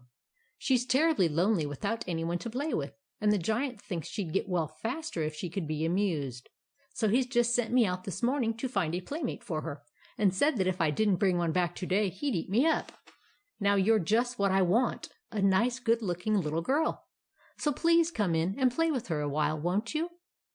"Oh," said Mabel, who was sorry for the man, "I'd like to oblige you, but I'm afraid of the giant." "Pooh!" said the man. "If you'll play with his little girl, he'll be as good as can be. Besides, you won't be likely to see him anyhow. Will you come in?" "And can I come away again when I want to?" asked Mabel. "Oh, yes. You just play a little while, and then say you'll come back again some other day, and they'll let you out." Mabel hesitated. She was very curious to see the inside of the castle, but she still felt a little afraid. "What is the little girl's name?" she asked. "Elsie," said the man, "and she's a real pleasant little girl, too. She'll be awfully glad to see you." "Well," said Mabel slowly, "I'll come in if you're sure they'll let me out as soon as I want to leave." "Oh, yes," said the man, who looked very happy now that he saw Mabel was going to go inside. "Thank you very much, little girl. Now I won't have to be eaten." He went up to the great double door and pulled a chain. Clang, clang, went a big bell, and the door flew wide open. Mabel looked in and saw a vast courtyard as large as a meadow. It was paved with stone, and the inner windows of the castle opened upon it. On one side was a great inner doorway with stone steps. A number of men dressed in red and looking like soldiers were standing about. They carried spears and had iron hats on their heads. The man led Rex into the courtyard with Mabel still seated in the saddle. "Who comes here?" asked one of the spearmen in red. "A playmate for the little Lady Elsie," said Mabel's man. The spearmen all bowed very low. "She is welcome," said they all. "Come, take care of her horse," said Mabel's man, "while I show her up to the nursery." So one of them lifted Mabel off Rex's back, and another took Rex by the head to lead him to the stable. "This way, little girl," said Mabel's man, and he started to show her toward the door on the right. Just at that moment a window above was opened with a loud bang. Mabel looked up, and her heart nearly stopped beating, for out of the window came an enormous face. It was the Giant. His head was as large as a haystack, and was fringed by a long red beard. Tufts of red hair stuck out under his helmet, and his eyes were like great lamps. As he looked down into the courtyard, he opened his mouth and spoke, and his voice was that like the roll of thunder. "What have you there?" he bellowed, and Mabel nearly fainted when she heard his tremendous voice. "A playmate for the little Lady Elsie," answered Mabel's man. "Oh!" roared the Giant, and he smiled a smile 6 feet long. He was evidently very much pleased. "Good!" he continued. "Show her up to the nursery." And he banged the window down again, and went away. "See," said the man, "he's all right now. He'll be pleased all the rest of the day. Come on." They went in through the doorway, where there was a tall flight of stairs. Each step was so high that Mabel could not stretch her little legs up from one to the other. But the man took her under the arms and boosted her a step at a time, till at last they reached the top of the stairs, where was a white enamelled door. The man knocked on it and blew a silver whistle. "Come in," said a loud voice inside. The man pushed the door open and told Mabel to go in. She found herself in a long, high room about the size of a small church. It was a very pretty room. It was papered in white and gold, and carpeted with soft, fleecy rugs, and had a great many tall silvered vases here and there, filled with big clusters of roses and pinks, and at one end was a big bay window, curtained with exquisite lace and rose-colored silk, through which the sunlight streamed in and flooded the room with warmth and color. At one side of the room was a sofa about as long as 2 ordinary beds, with pillows of pale blue silk, and a pretty spread of silk and lace. There lay the Giant's little girl, looking eagerly toward her new playmate. She was about 8 feet tall, being small for her age, and she had dark hair and brown eyes. Her cheeks were pale, but she had a beautiful face which lighted up as she saw Mabel. "Oh, goody!" she said. "Now I've got someone to play with. But ain't you awfully little? Why, you must be a dwarf." "No, I'm not," said Mabel. "But you're awfully big. Why, they said you're a little girl." "So I am," said Elsie. "But you see I'm a giant. What's your name?" "Mabel." "And how old are you?" "6," said Mabel proudly. "Why, so am I," said Elsie. "I was 6 last week. Come over here, and I'll show you some of the toys that Papa gave me on my birthday. Here's my doll." And she pulled out a doll from under her pillow. It was as large as Mabel herself. "And here's my toy horse," she said, pulling out from behind her a wooden horse about the size of a Shetland pony. "My, what big toys!" said Mabel. "Oh, do you think so?" asked Elsie. "Here's my tin soldiers. Here's my jack-in-a-box. Here's my new tea set." The tin soldiers were so heavy that Mabel could not lift them. The plates in the tea set were as big around as the top of a table. "How funny!" said Mabel, laughing. Just then a loud rustling and flapping made Mabel look behind her, and then she noticed a sort of bird cage as big as a chicken coop. In it was a great yellow bird rustling its wings. "Oh!" said Mabel. "Where did you get the eagle?" "Ha, ha, ha!" laughed Elsie. "That isn't an eagle. That's my canary." Mabel laughed too. "It must be awfully queer to be a giant," she said. "Don't you feel too big sometimes?" "Oh, dear, no," said Elsie. "You see, I was born big, and I should think you'd feel much too little." "Not a bit," said Mabel. "You see, I was born little." "We'll have some candy," said Elsie. "My papa gave me a lot of it on my birthday, but I can't eat any till I get well, so I'll give you some." She drew out a pasteboard box from under the sofa. It was about the size of a packing box, and when she took the lid off, Mabel saw that it was lined with lace paper. Elsie took out a great lump of something that was brown in color, and set it on the floor beside Mabel. It came up to her knees. "What's that?" she said, looking at it curiously. "Ha, ha!" laughed Elsie. "Why, where have you been all your life? Didn't you ever see a chocolate cream drop?" "Gracious!" cried Mabel. "Is that a chocolate cream drop? Why, just that one would last me for 2 weeks." She tried to lift it up to her mouth to take a bite, but it was too heavy. Then she got down on her knees and tried to bite a piece out of it, but it was so big that she couldn't get hold of it with her teeth. Elsie looked on and laughed as though she would never stop. "I can't get any," said Mabel, who had only succeeded in smearing the end of her nose with chocolate. "And I love chocolate cream drops, too." "Dear me," said Elsie, "there must be some way of doing it. I know. Look in my toy box by the table, and you'll find a toy axe." Mabel found the toy axe, which was as large as an ordinary hatchet, and with this she knelt down on the floor and began to chop the chocolate cream drop. Pretty soon she had chopped off some good-sized chunks, small enough to be held in the hand. They were delicious, and she sat on the floor eating them, while Elsie shook with laughter at the idea of taking an axe to a chocolate cream drop. Just at that moment a noise was heard in the hall. Bump, bump, bump, making the very walls tremble. "What's that, Elsie?" asked Mabel, with her mouth full of chocolate cream. "Oh, that's my papa coming downstairs," said Elsie. And sure enough, a moment later the nursery door opened, and Cormoran strode into the room. Mabel knew that he would not do her any harm, but still she could not help feeling a little startled at being so near to a giant. He seemed bigger than ever in the small nursery. He wore enormous jack boots and carried a long knife by his side. As he came in, he looked at the children. When he saw the toys scattered over the floor and Mabel eating the chocolate cream drop, and when he noticed how Elsie laughed and how bright her eyes were and how her pale cheeks were once more flushed with color, his great face beamed with happiness, and he smiled hugely. "Having a good play, are you?" he asked in his thunderous voice. "That's right. Play away. I haven't seen you looking so gay in many a week, Elsie." Then turning to Mabel, he said, "You're a good little girl. You must stay with us." "Oh, no, I really can't stay," cried Mabel. "My grandma would be so frightened. But I'll come back and play with Elsie as often as you want, for I love her, and we're having splendid fun together." "Well, well," said the giant, "I won't keep you. Only don't forget to come back every few days.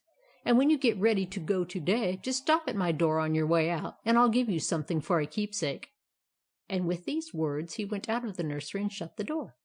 The children played together a long while, until Mabel suddenly remembered that it must already be after her luncheon time. So she told Elsie that she would have to go. "Well, good-bye, dear," said Elsie. "Don't forget to come again soon. And be sure you stop at my papa's door at the other end of the hall." They kissed each other, and Elsie rang a bell for the man in red to show Mabel the way out. First he took her to the giant's den and knocked on the door. "Come in," said a great voice, and the door opened, and Mabel found herself in the den. It was the largest room she had ever seen. The walls were hung with clubs of every kind, plain clubs and spiked clubs, and clubs with great knobs on them, besides spears, swords, knives, axes, and pikes. A long table was covered with books, each one as large as a door. Mabel, who had just learned to read a little, spelled out the names on the backs of two of them, "The Life of Og," and "Men I Have Eaten." There were also a good many pictures on the walls, showing other giants who were probably the relatives of Cormoran. "Well, little girl," said the giant kindly, "so you're going home, are you? I want to give you a little present." So he drew out a large drawer in the table and told Mabel to take anything she liked. There were long strings of bright stones, blue and red and white, and even in the dark drawer they gleamed and shone as if they were darting sparks of fire. Each one was as big as a robin's egg. "Have a necklace?" said the giant, pulling out a dozen or more of them. "No, thank you," said Mabel. "My grandma says that it isn't nice to wear glass." "Ha, ha, ha!" roared the giant, bursting into laughter so loud that Mabel stopped her ears up with her fingers. He was greatly amused to hear Mabel call the stones glass, for they were really the largest and finest gems in the world, sapphires and rubies and diamonds. "Well, then have a ring," said he, still chuckling, and he showed her a box full of rings. "I'm afraid they're too large," said Mabel, for the smallest was as big around as a hoople. "Bless me," said the giant, "so they are." He seemed quite disturbed at not being able to give her anything. Finally an idea came into his head. He took out a great coil of frosted gold wire and began to braid it into a belt. He worked quickly, and soon he had made a very quaint and curious band of an odd pattern. "There," he said, as he slipped it around her waist. "Oh, thank you!" cried Mabel, who was no longer afraid of him. "Isn't that lovely? Good-bye." "Good-bye," said he. "Don't forget to come again." Mabel went out into the hall, and the man in red helped her down the big steps into the courtyard. As she passed through the door, the great bell of the castle clanged. and the spearmen stood in line and saluted her. One of them brought out Rex, who had a fine dinner of giant oats. The man in red lifted Mabel to the saddle. The outer gate flew open. She waved her hand to the men and spoke to Rex, and away she galloped out into the road, never stopping until she had passed the stone bridge, the kitty cat's house, the mooly cow's, the frog's bridge, and the cross dog's, and come clattering into her own yard. It was already 4 o'clock, and Grandma had begun to fear that Mabel was lost. "Why, where have you been, Mabel?" asked she. "You didn't come back to luncheon, and I was quite worried about you. Were you lost?" "Oh, no," said Mabel. "But I've had such a good time that I forgot all about luncheon. You see, I went down a new road, and there I met a little girl, and played with her in her own nursery. She is a very good little girl, Grandma, and I'm going back to see her before long." "What is her name?" asked Grandma. "Oh, Elsie," answered Mabel. She had lots of toys and candy and things." Just then Grandma noticed the golden belt that glittered in the sunlight around Mabel's waist. "Why, Mabel," she cried, "where did you get that belt? What a beautiful pattern! And it looks as bright and fine as real gold." "Oh," said Mabel, "the little girl's papa gave it to me. You see, the little girl has been sick and wanted someone to play with, so her papa was very glad that I came." "Dear me," said Grandma, "I wonder who these people are." But Mabel did not say anything about their being giants, for she knew that Grandma would be dreadfully frightened if she heard that her little girl had been to visit a giant's castle. End of chapter 10.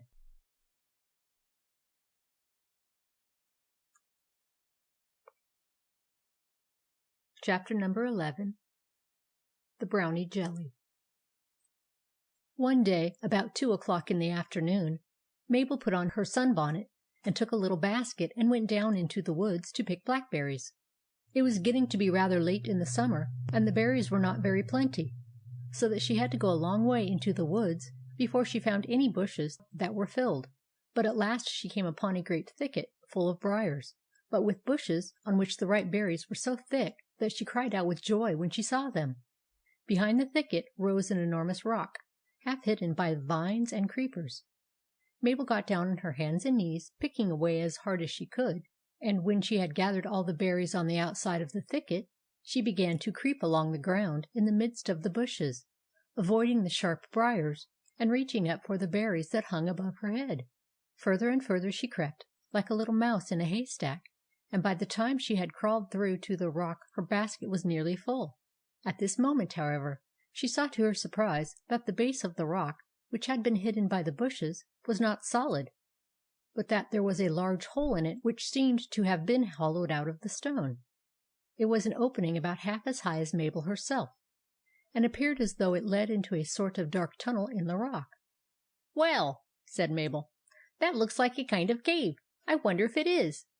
She peered into the hole, but it was too dark for her to see what was inside of it, so she thought that she would crawl in just a little way to find out how far into the rock it went. In she crept on her hands and knees, and as soon as she had got inside she discovered that the hole, instead of growing smaller or coming to an end, was even larger than it had looked. She felt of the sides and of the top with her hands, and found that by crawling a little further she could stand on her feet without touching the rock overhead. "Dear me," she said, greatly excited, "it's like a hall in a house. I wonder where it leads to." She thought at first that it might be the den of some wild animal, so she whistled the call 2 or 3 times, but got no answer. "I'll go on," thought she. "I can easily find my way out." For when she turned around she could still see the mouth of the cave and the sunlight shining beyond it. So on she walked, putting her feet down very carefully at every step, for fear she should fall into some hole. And pretty soon she came to a sharp turn in the passageway, where she had to go around a corner. As soon as she had turned the corner, she found a very broad, high passage, and at the end of it a long ray of light, like a bright pencil, shone far out into the darkness. It seemed to come through a little hole in the rock at the end of the tunnel. "What's that?" thought Mabel. "I'll walk very softly up to it and see." A dozen more steps brought her to the chink through which the light was streaming. She groped about the wall with her little hands, and found that it felt like a great stone door, while the chink was exactly the shape of a keyhole. As she stood there she could hear voices on the other side of the door, and now and then the sound of laughter and the strains of gay music. She was ever so curious, and was just putting up her head to peek through the keyhole, when all of a sudden she sneezed, a loud, long sneeze. Instantly, even before she had stopped sneezing, the door in front of her flew wide open, a flood of brilliant light poured out into the dark tunnel, and in the doorway Mabel saw a funny little figure standing before her. He had a queer peaked cap on his head, and a comical merry look on his face, and Mabel knew at once that he was a Brownie. When the Brownie saw her he looked very much surprised, and then began to laugh. "Gracious goodness!" cried he. "A little girl! How in the world did you get here?" "I crept through the bushes after berries," said Mabel, who was very much amused by the Brownie's looks, "and I found a big hole in the rock and followed it along until I reached this door." "Well, well, well!" said the Brownie. "Come in!" He stepped aside. Mabel walked through the doorway, and he shut the door after her. She found herself in a noble hall whose walls were panelled with silver, and whose ceiling was carved out of solid gold. Here and there clusters of what looked like great pearls were embedded in the golden ceiling, and from them shone the soft, clear light that filled the hall with its radiance, and gleamed on the silver panels and the yellow gold. All about were easy chairs of some rich white stuff, and huge cushions of velvet were placed along the sides of the hall. On them were seated half a dozen Brownies, chattering away to each other, while in the middle of the hall a number of them were playing tag and leap-frog. Now and then lively music could be heard, played by a band of musicians whom Mabel could not see. When they saw Mabel, all the Brownies stopped talking and playing, and crowded about her with their bright little faces full of curiosity. "A little girl!" they all shouted. "How did you come here?" Mabel told them all about it, and as she told them, they laughed and chuckled. She looked at them very carefully all the while, and she could remember having seen pictures of most of them in one of her books. There was the Soldier Brownie, and the Sailor Brownie, the Policeman Brownie, the Dude Brownie, the Chinese Brownie, the Indian Brownie, and the Irish Brownie. But there were many new Brownies that she had never heard anything about. When she had finished telling them how she had found her way into the cave, they all laughed again, and every one of them shook hands with her, and told her to make herself at home. "Sit down on the big cushion near the wall," said the Brownie who had opened the door for her. "I've got to go and tell the king about your being here, and see what he has to say. But I'll be back soon, so have a good time with my brothers while I'm gone." Mabel sat down and watched them as they romped about, playing all sorts of tricks on each other, and laughing at every kind of joke, while the music played the gayest tunes. Pretty soon a waiter Brownie came up to Mabel with a gold tray on which stood a silver jar. It was open, and was full of something amber-coloured, in which there was a small gold spoon. "What's this?" asked Mabel, as she looked at it. "Jelly," said the waiter Brownie. "Taste it. It's awfully good." Mabel took the golden spoon and put a little of the jelly in her mouth. "Ah!" she said, rolling up her eyes. It was the most delicious morsel that she had ever tasted in her life. It was like all the loveliest kinds of ice cream blended together, with pounded almonds and chocolate and strawberries, and it melted away on her tongue like honey. "Ah!" said Mabel again, and she took the jar into her lap and began eating the jelly slowly to make it last as long as she could. When she had finished, she scraped the bottom, and then gave a great sigh of satisfaction. Just at this moment, the Brownie whom she had first seen came back into the hall and beckoned to her. "The king wants to see you," he said. "Come with me, and I'll show you the way." He led her out through a short passage and into a room that was the most splendid room that she could ever have imagined. It was not very large, but the walls were encrusted with thousands of great uncut rubies of the richest red. The ceiling was starred with diamonds, and the floor was of beaten gold. At one end of the room the Brownie King was sitting on a low throne. He was a jolly-looking old Brownie, dressed all in scarlet, with a crown on the back of his head. Beside him was a pipe with a long stem encrusted with diamonds, and on a table near him stood a large gold mug with a lid. His brown eyes twinkled when he saw Mabel. "Aha, little girl," said he. "Come in. I want to see you, for you're the only little girl who ever found her way to our house, and no little girl will ever be able to do it again. So I want you to have a good time while you're here, and carry away many pleasant thoughts of the Brownies. Did you enjoy yourself in the great hall?" "Oh, yes, King," said Mabel. "I had a splendid time there, and some jelly." "What's your name, dear?" asked the King. "Mabel." "Well, Mabel," said he, patting her on the head. "You must let me give you something to remember the brownies by." Then he turned to Mabel's guide and continued, "Show Mabel into the treasure room, and let her choose any one thing that she likes for a present to take home with her." Then he took a golden key from his belt and gave it to the brownie, saying, "Go with him, Mabel, and select your present. And when you have done so, come back and say good-bye to me." The brownie took the key from the king and bowed, and then Mabel followed him out of a second door. They went through several long narrow halls and a dark passageway that twisted and turned in different directions, till they came to a thick stone door with a big lock, and having an iron ring on the outside. "Here's the treasure room," said the brownie, as he thrust the key into the lock and turned it. Then he pulled the iron ring. The door slowly opened, and he and Mabel went in. Mabel gave a cry of wonder and delight. The treasure room was an immensely long hall, filled with thousands of beautiful things piled up to the very ceiling. Great cases stood about crammed with everything that any one could ever want. And there were also tables covered with all sorts of treasures: toys, picture books, lovely dresses, silk, satins, velvets, mountains of candy of every kind and color, knickknacks, paintings, curious carvings, bric-a-brac, jewels, and precious stones, ornaments, everything beautiful that any one could imagine. All were in that wonderful room. "Oh, oh!" cried Mabel again, her eyes sparkling with delight. "What delicious things!" "Yes, they are pretty," said the brownie, smiling at her excitement. "And you must choose something for yourself as a present from the king." "May I really choose anything I want?" asked Mabel. "Yes, any one thing," said the brownie. "What shall it be?" "Oh, I must look around first," said Mabel, and she began to move about slowly among the heaps of treasures. Piled up against the sides of the room were great bags of gold. The brownie told her what was in them. "Oh, I don't want any gold," said Mabel carelessly, and the brownie laughed a little to himself.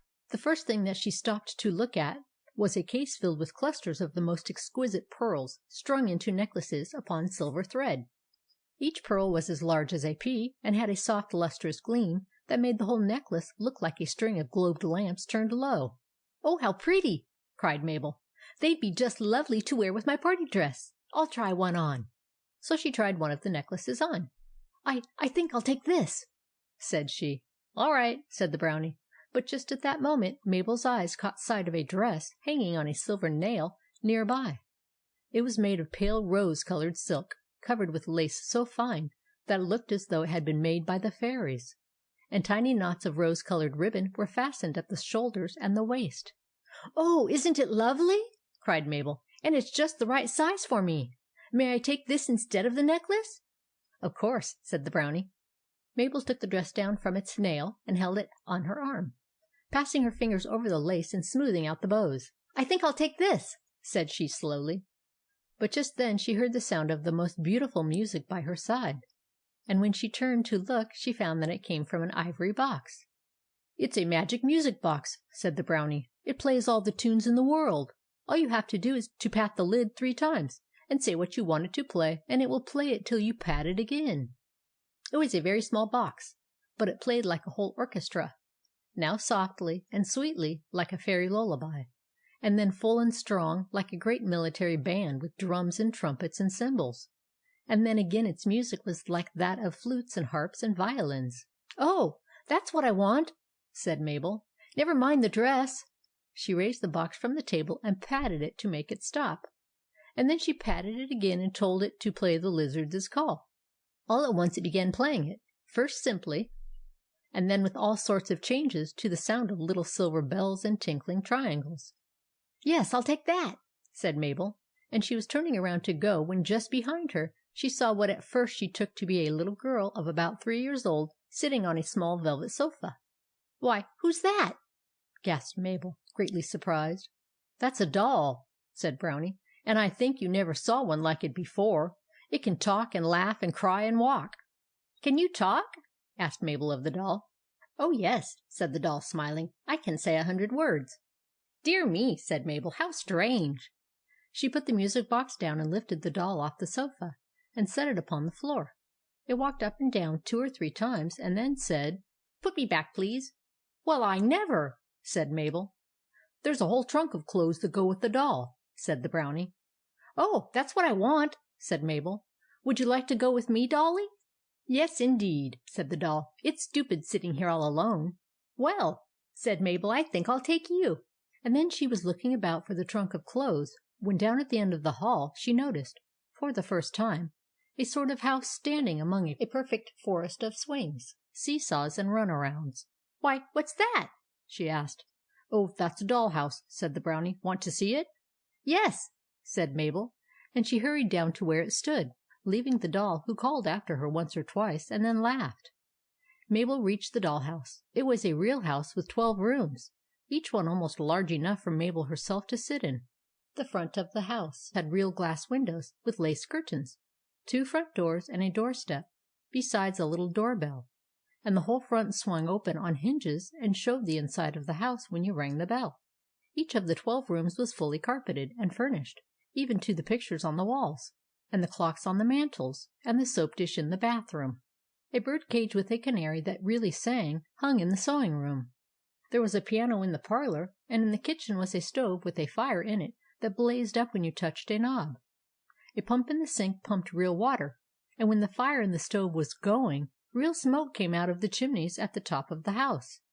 The bedrooms had lovely little beds with pillows and pillow shams. The dining room had a full set of dishes on the sideboard.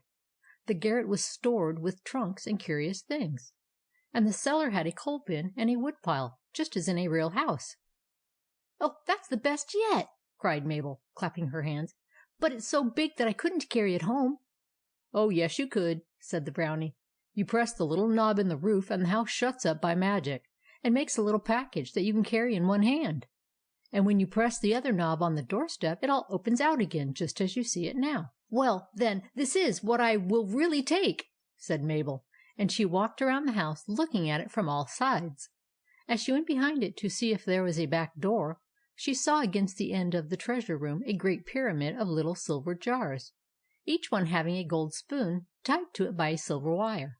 "Ah!" said Mabel, as she looked at the jars, "I know what's in them. It's Brownie jelly." "Yes," said the Brownie, "just like what you had in the great hall." "Yes," said Mabel slowly, and her eyes wandered away from the doll house to the jars of jelly. She remembered how delicious the jelly was, how it tasted like all the loveliest kinds of ice cream blended together with pounded almonds and chocolate and strawberries, and as she thought of it, her little mouth watered and she smacked her lips. "It was awfully good," said she. "Yes," said the Brownie. "It was the best thing I ever tasted in my life," said she. "Yes," said the Brownie. "I can only have one thing, can't I?" "Yes," said the Brownie. Mabel stood first on one foot and then on the other foot, and put her finger in her mouth, and looked hard at the doll house, and then at the jars of Brownie jelly. "Well," she said at last, "do you know, I think I'll take a jar of Brownie jelly." And she snatched one of the silver jars from the top of the pile. Then Brownie laughed so that he could hardly speak. Mabel blushed, but she kept a tight hold on the jar. "Are you really going to keep it?" asked the Brownie. "Yes," said Mabel firmly. "And I think I'll go now. Please, Brownie, will you take my hand and lead me out of the room? I want to shut my eyes so that I won't see any of the other things, for fear I should change my mind." The Brownie laughed again, and finally he took some silver paper and wrapped up the jar and its spoon into a neat little package. Then he led Mabel out of the treasure room into the passage, and locked the door. They went back through the winding passage and the halls till they came to the room where the Brownie King was sitting on his throne. "Aha!" said he, when he saw Mabel. "So you're back again. Did you choose a present?" "Yes, King," she said, "and I thank you very, very much." "And what did you choose?" asked he, smiling. "I think I can guess. Was it the talking doll?" "No, King, it wasn't the doll." "What? Not the doll? Well, well, then it must have been a beautiful necklace." "No, King," said Mabel, "it wasn't a necklace." "Then it was the music box." "No, King," said Mabel, "it wasn't the music box either." "What? Why, I don't understand. Perhaps it was a lace dress." "No," said Mabel. "Oh, yes," said the King. "I remember. Of course, it was the doll house." "No," said Mabel, "it wasn't the doll house." The King nearly fell off his throne, he was so surprised. "Then for goodness' sake," he said, "tell me what it was." "Well," said Mabel, looking down, "it was a jar of Brownie jelly." The King lay back on his throne and shook with laughter till Mabel thought he would fall to pieces.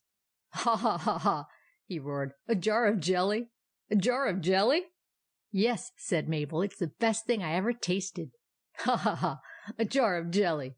cried he again. "Well, well, you're a real human little girl, aren't you? A jar of jelly!" Then he stooped down and patted her head and said, "Well, good bye for now, Mabel. I'm sorry to have you go, for you've given me such a good laugh. But no little girls ever come here, nor any other human beings, so I suppose I shall not see you again. Good bye."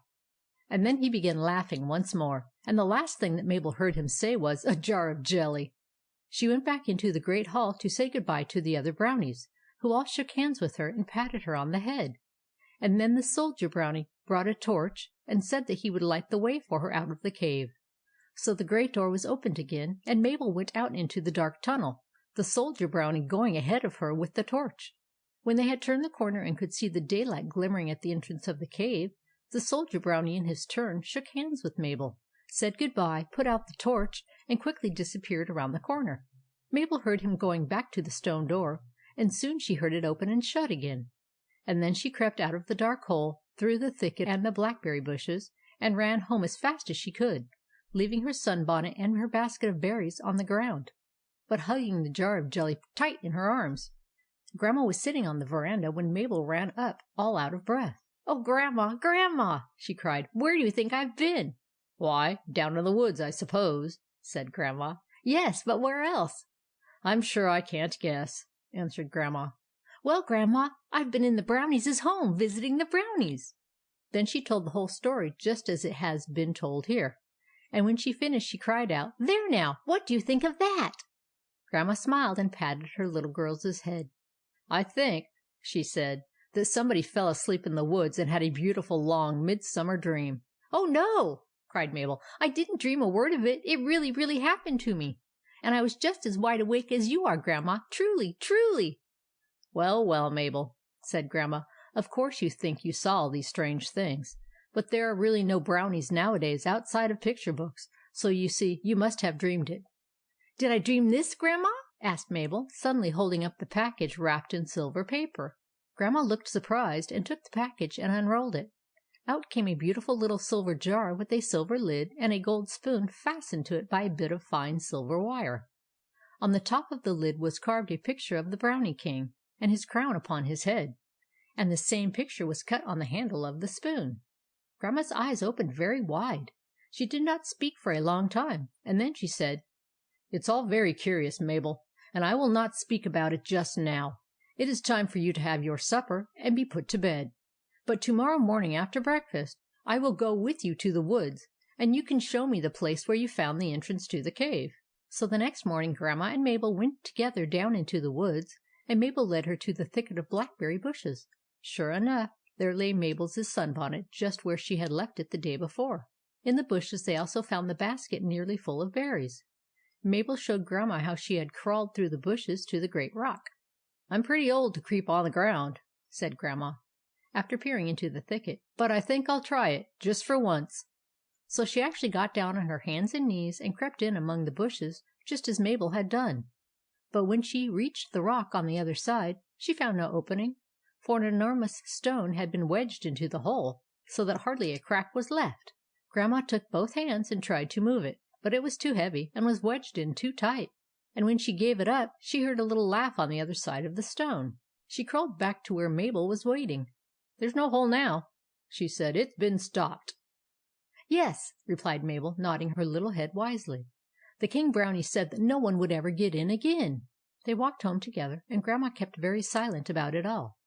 That day Mabel gave her a taste of the Brownie jelly, and every day she herself ate just one spoonful of it till it was all gone, and then she put the empty silver jar and the spoon on the shelf in her own room, to remind her of the time when she had visited the Brownies. End of chapter 11.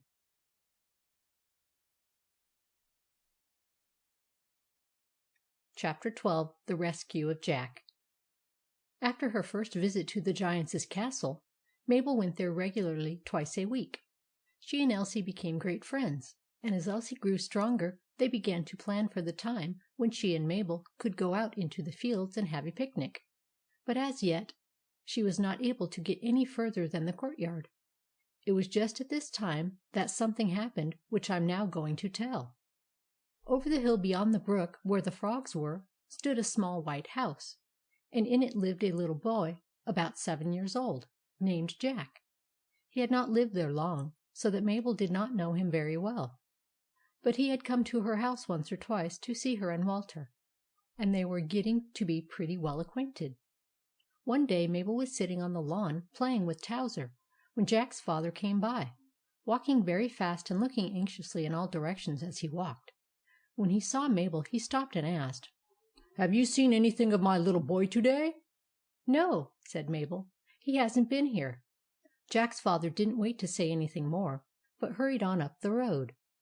He had been gone about an hour when back he came, still walking very fast and looking all about him. "Did you find him?" asked Mabel, as he passed by the gate. "No, and no one has seen him anywhere. I can't think what has become of him, for he's been away since 10 o'clock this morning, and it's now 2. He didn't come home at noon for dinner, and I fear that something has happened to him."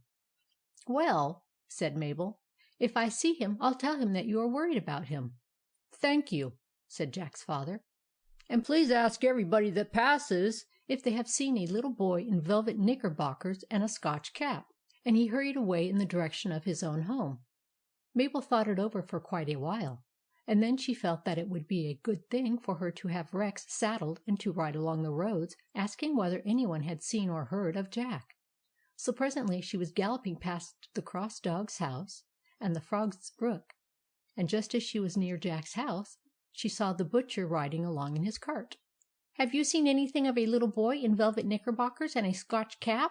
she asked him. "Yes," he said. "I saw him this morning, going down the road that turns to the left after you go some distance past the hill. I've just told his father so, and he's got a horse and has gone to look for him down that way." Mabel let Rex walk as she went along in the same direction. She thought that if Jack's father had gone down the road to the left, there was no need for her to go that way too. Yet she decided that she would ride slowly along to meet the two when they came back. So she went on through the woods and past the kitty cats, and then she reached the road that turned to the left. Just at that moment she heard the sounds of a horse's hoofs galloping in the distance, and she stopped Rex and waited. Nearer and nearer came the rider, and presently Mabel saw Jack's father riding a bay horse and galloping up the hill like mad. His head was bare, his face was as white as a sheet of paper, and he was lashing the horse, whose sides and legs were covered with dust and foam. "What's the matter?" called out Mabel, as he plunged into the main road, where she was sitting on Rex's back. He pulled up his horse for a moment. "Oh!" he cried, "it's terrible! I heard that Jack had gone down this way, and I rode after him till I crossed a big stone bridge, and found a lot of men all dressed in red and working in the fields. When I asked them if they had seen my little boy, they told me that they had, that he had strolled down the road, and that a great giant had found him and carried him off to his castle. I didn't know there was a giant in this country, but there is, and they say that my little boy is to be eaten for his breakfast tomorrow morning." "What are you going to do?" asked Mabel, who was greatly excited by this news. "Do?" he cried. "Why, I'm going to get all the men in the town to come, with guns and axes and hammers, and break into the giant's castle and get my boy out." "I'm afraid a giant is too big for you to fight," said Mabel. "He could step on you and kill you with one foot." "So the men in the road told me," said Jack's father. "But I don't care. I'll do what I can. I'll burn and chop and slash, and if he kills me, why, I'd rather die than live without my little boy." Mabel looked very serious.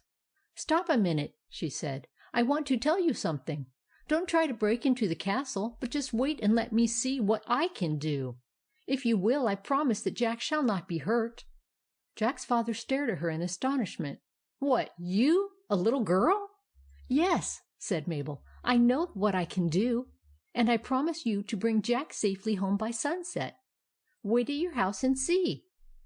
"But, Mabel," said he earnestly, "you mustn't go near the giant's castle. You are too little to know what a giant is. He is a fearful monster, and if he sees you he will catch you and eat you at the same time as he eats my poor little Jack." Mabel smiled. "No," she said, "don't be afraid. I promise not to get into any danger, but I promise also to save Jack before sunset. Don't do anything till then." "Well," said Jack's father, "I couldn't get any men together before that time, so I'll promise you.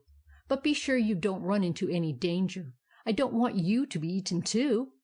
With these words he whipped his horse and galloped away again toward the town to see if any men would help him attack the giant's castle. When he had disappeared down the road in a cloud of dust, Mabel patted Rex on the neck and spoke to him. "Rex," she said, "we've got a long, hard ride before us. But I want you to do your best so that I can keep my promise and save poor little Jack." She shook the reins, and Rex bounded forward down the road to the left. He flew along like an arrow. His hoofs seemed scarcely to touch the ground, as he strained his head forward and dashed over the road. His mane streamed in the air, his neck quivered, and he galloped faster than he had ever done in all his life. "Good, Rex!" cried Mabel, as he sped along with a flight like a bird's.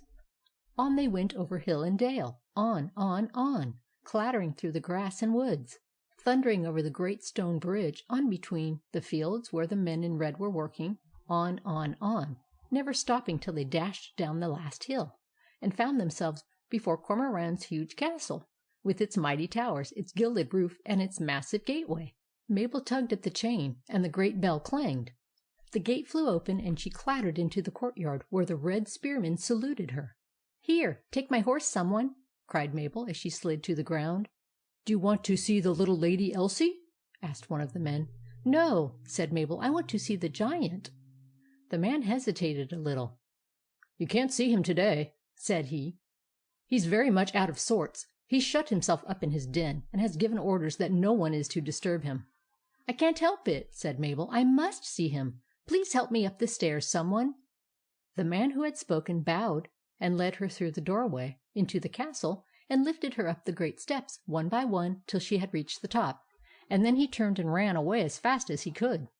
Mabel walked straight to the door of the den. Her heart beat very fast, yet she did not hesitate a moment, but beat on the door with the handle of her riding whip. "Who's that?"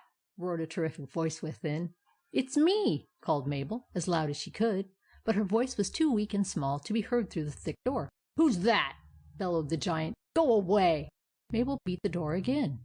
"Ha!" shouted Cormoran, and Mabel could hear him jumping up from his oaken chair. "Knock again, and I'll eat you up."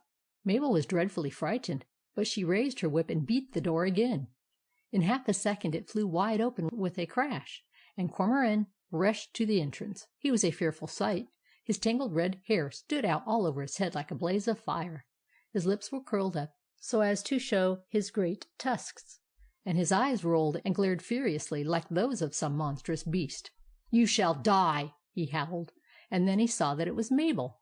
"Please, Cormoran, I want to see you about something very much," said Mabel, in her soft little voice, which trembled with fear as she spoke.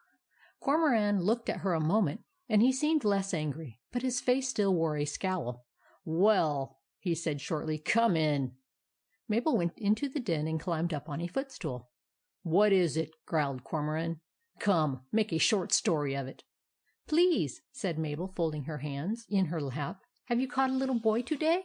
"Yes," grunted Cormoran. "He's ordered for breakfast. What of it?" "Oh, Cormoran," pleaded Mabel, "please don't eat him. His father is wild about it. He says he doesn't want to live if you eat his little boy." "What do I care, whether he lives or not?" growled the giant. "But Jack's such a good little boy," said Mabel, "and he never did you any harm. You won't be so cruel as to eat him, will you?" "Why not?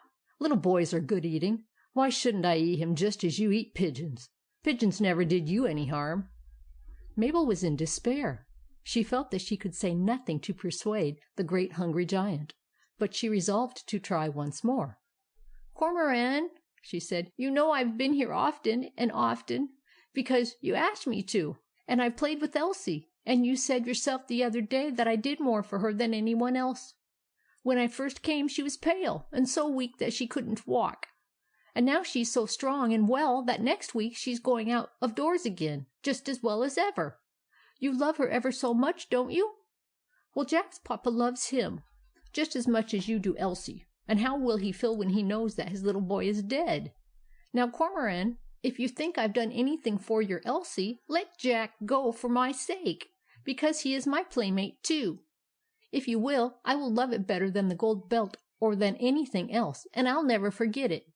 You will, won't you? Please do." The great giant looked down on the little figure sitting on the footstool, pleading so earnestly with two big tears in her eyes. For a long while he kept silent, but a great gleam of good nature came into his eyes. His face softened, and at last he said, "Well, Mabel, I'd do almost anything for you. Come." He took a great bunch of keys from his belt and strode out of the room to the staircase. Mabel ran after him as fast as her little legs could carry her, and he picked her up in one hand and bore her gently down the stairs. Then he unlocked a great iron door, behind which was a dark, narrow stairway with short, winding steps. "He's down here in the cellar," said Cormoran. They went down the narrow stairs together into the dimly lighted cellar. It was an enormous place about half a mile long, with huge stacks of wine barrels and casks of ale piled about. As soon as Mabel's eyes became used to the darkness, she saw a row of cells, each with a great iron door and a heavy lock. All of them were open but one. "He's in there," said the giant, pointing to the cell whose door was shut. Then he took a big key and put it into the lock and turned it. Mabel laid her head against the door, and then she heard a little voice inside the cell sobbing and crying. "Oh, don't eat me! Please don't eat me!" said the voice. It was Jack. "Will you let me open the door?" asked Mabel of the giant. "And please don't let him see you when he comes out. He'll be so frightened. As soon as I pull the door open, please hide behind the big piles of barrels." "All right," said Cormoran, smiling. Mabel knocked on the door with her little fist. "Jack!" she called. "Who's that?" said the voice inside the cell. "It's Mabel," answered she. "Oh, Mabel!" called the voice. "What are you doing here? Has the giant caught you too?" "No," said Mabel cheerily. "And don't be afraid, Jack. I'm going to open the door and let you out and take you home." Jack gave a shout of joy. Then Mabel took hold of the door with both of her hands and pulled with all her might. The door swung slowly open, and as Cormoran hid himself behind the barrels, out came Jack. "Oh, Mabel, Mabel!" he cried. "How did you get here, and how did you open the door?" "Never mind now, Jack. We must hurry home as fast as we can. Come." She led the way through the cellar, and Jack followed her, wondering. They went up the cellar stairs and out into the courtyard, where the men in red stood up and saluted Mabel with their spears. "Bring my horse out, please," said Mabel, "and be as quick as you can." They led out Rex and helped Mabel into the saddle. "Lift this little boy up behind me," said Mabel, and they did so. "Now, Jack," she said, "put your arms around my waist and hold on tight, and be careful not to fall off. Are you ready?" "Yes," said Jack, and Mabel spoke to Rex, and he started out of the courtyard, trotting till he reached the open road, and then breaking into a long gallop as he set his head toward home. Meanwhile, Jack's father had ridden about the country, and had collected all the men he could, to lead them against the giant's castle in case Mabel did not return by sunset. About 40 men had promised to help him, and he had gathered them all together into a company on the top of the hill near his own house. They now stood there, looking down upon the long stretch of road that wound around the other hills. Some of the men had guns, others had pistols, and some were armed with clubs and axes and pitchforks and crowbars and scythes. Behind the highest hill the great red sun was already beginning to set. "It's nearly time," said Jack's father to the men. "The little girl said that she would be back by sunset, and if she doesn't come, you may be sure that the giant has caught her and is going to eat her too." The men clashed their weapons and looked very fierce. "We'll save them both!" cried they. Jack's father kept his eyes on the sun. Lower and lower it sank behind the hill, until only the upper part of it could be seen. "It's almost gone," said he with a groan. "She's not coming back." "Listen!" cried one of the men. "I hear something." They all leaned forward to listen. A far-off sound like the beat of a horse's hoofs came faintly to their ears. "It's a horse!" cried one. "Look!"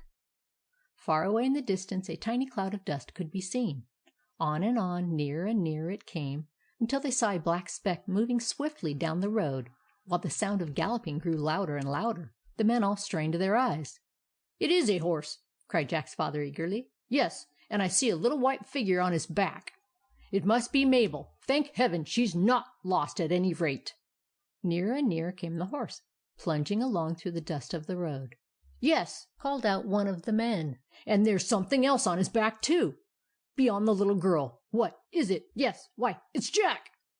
A tremendous shout went up from 40 throats. Every man flung his hat into the air, and next his weapon, all cheering, and shouting like mad. And then right into the midst of them, up the side of the hill, dashed Mabel, with Jack behind her, carried along by noble old Rex, who was covered with foam from head to foot. Mabel pulled him up, and he stopped, his flanks quivering and his nostrils panting. Jack's father rushed at his little boy, and snatched him from the horse's back, hugging him tight to his heart. The men swarmed around Mabel, and lifted her out of the saddle, and then 2 of them held her up high in the air, while the whole band formed a procession and began marching toward her home. They sang and cheered and shouted till the hillsides rang. Grandma heard the noise and came out to the gate. She saw 40 men all marching toward her, and on the shoulders of 2 of them she saw a little girl sitting with an arm about each of their necks. Behind them another man was leading Rex by the bridle rein. "Why, what does all this mean?" cried Grandma, and for answer the 40 men gave one great shout, "Hurrah! Hurrah! Hurrah! Mabel!" End of chapter. Recording by April 6090, California, United States of America. End of The Adventures of Mabel by Harry Peck.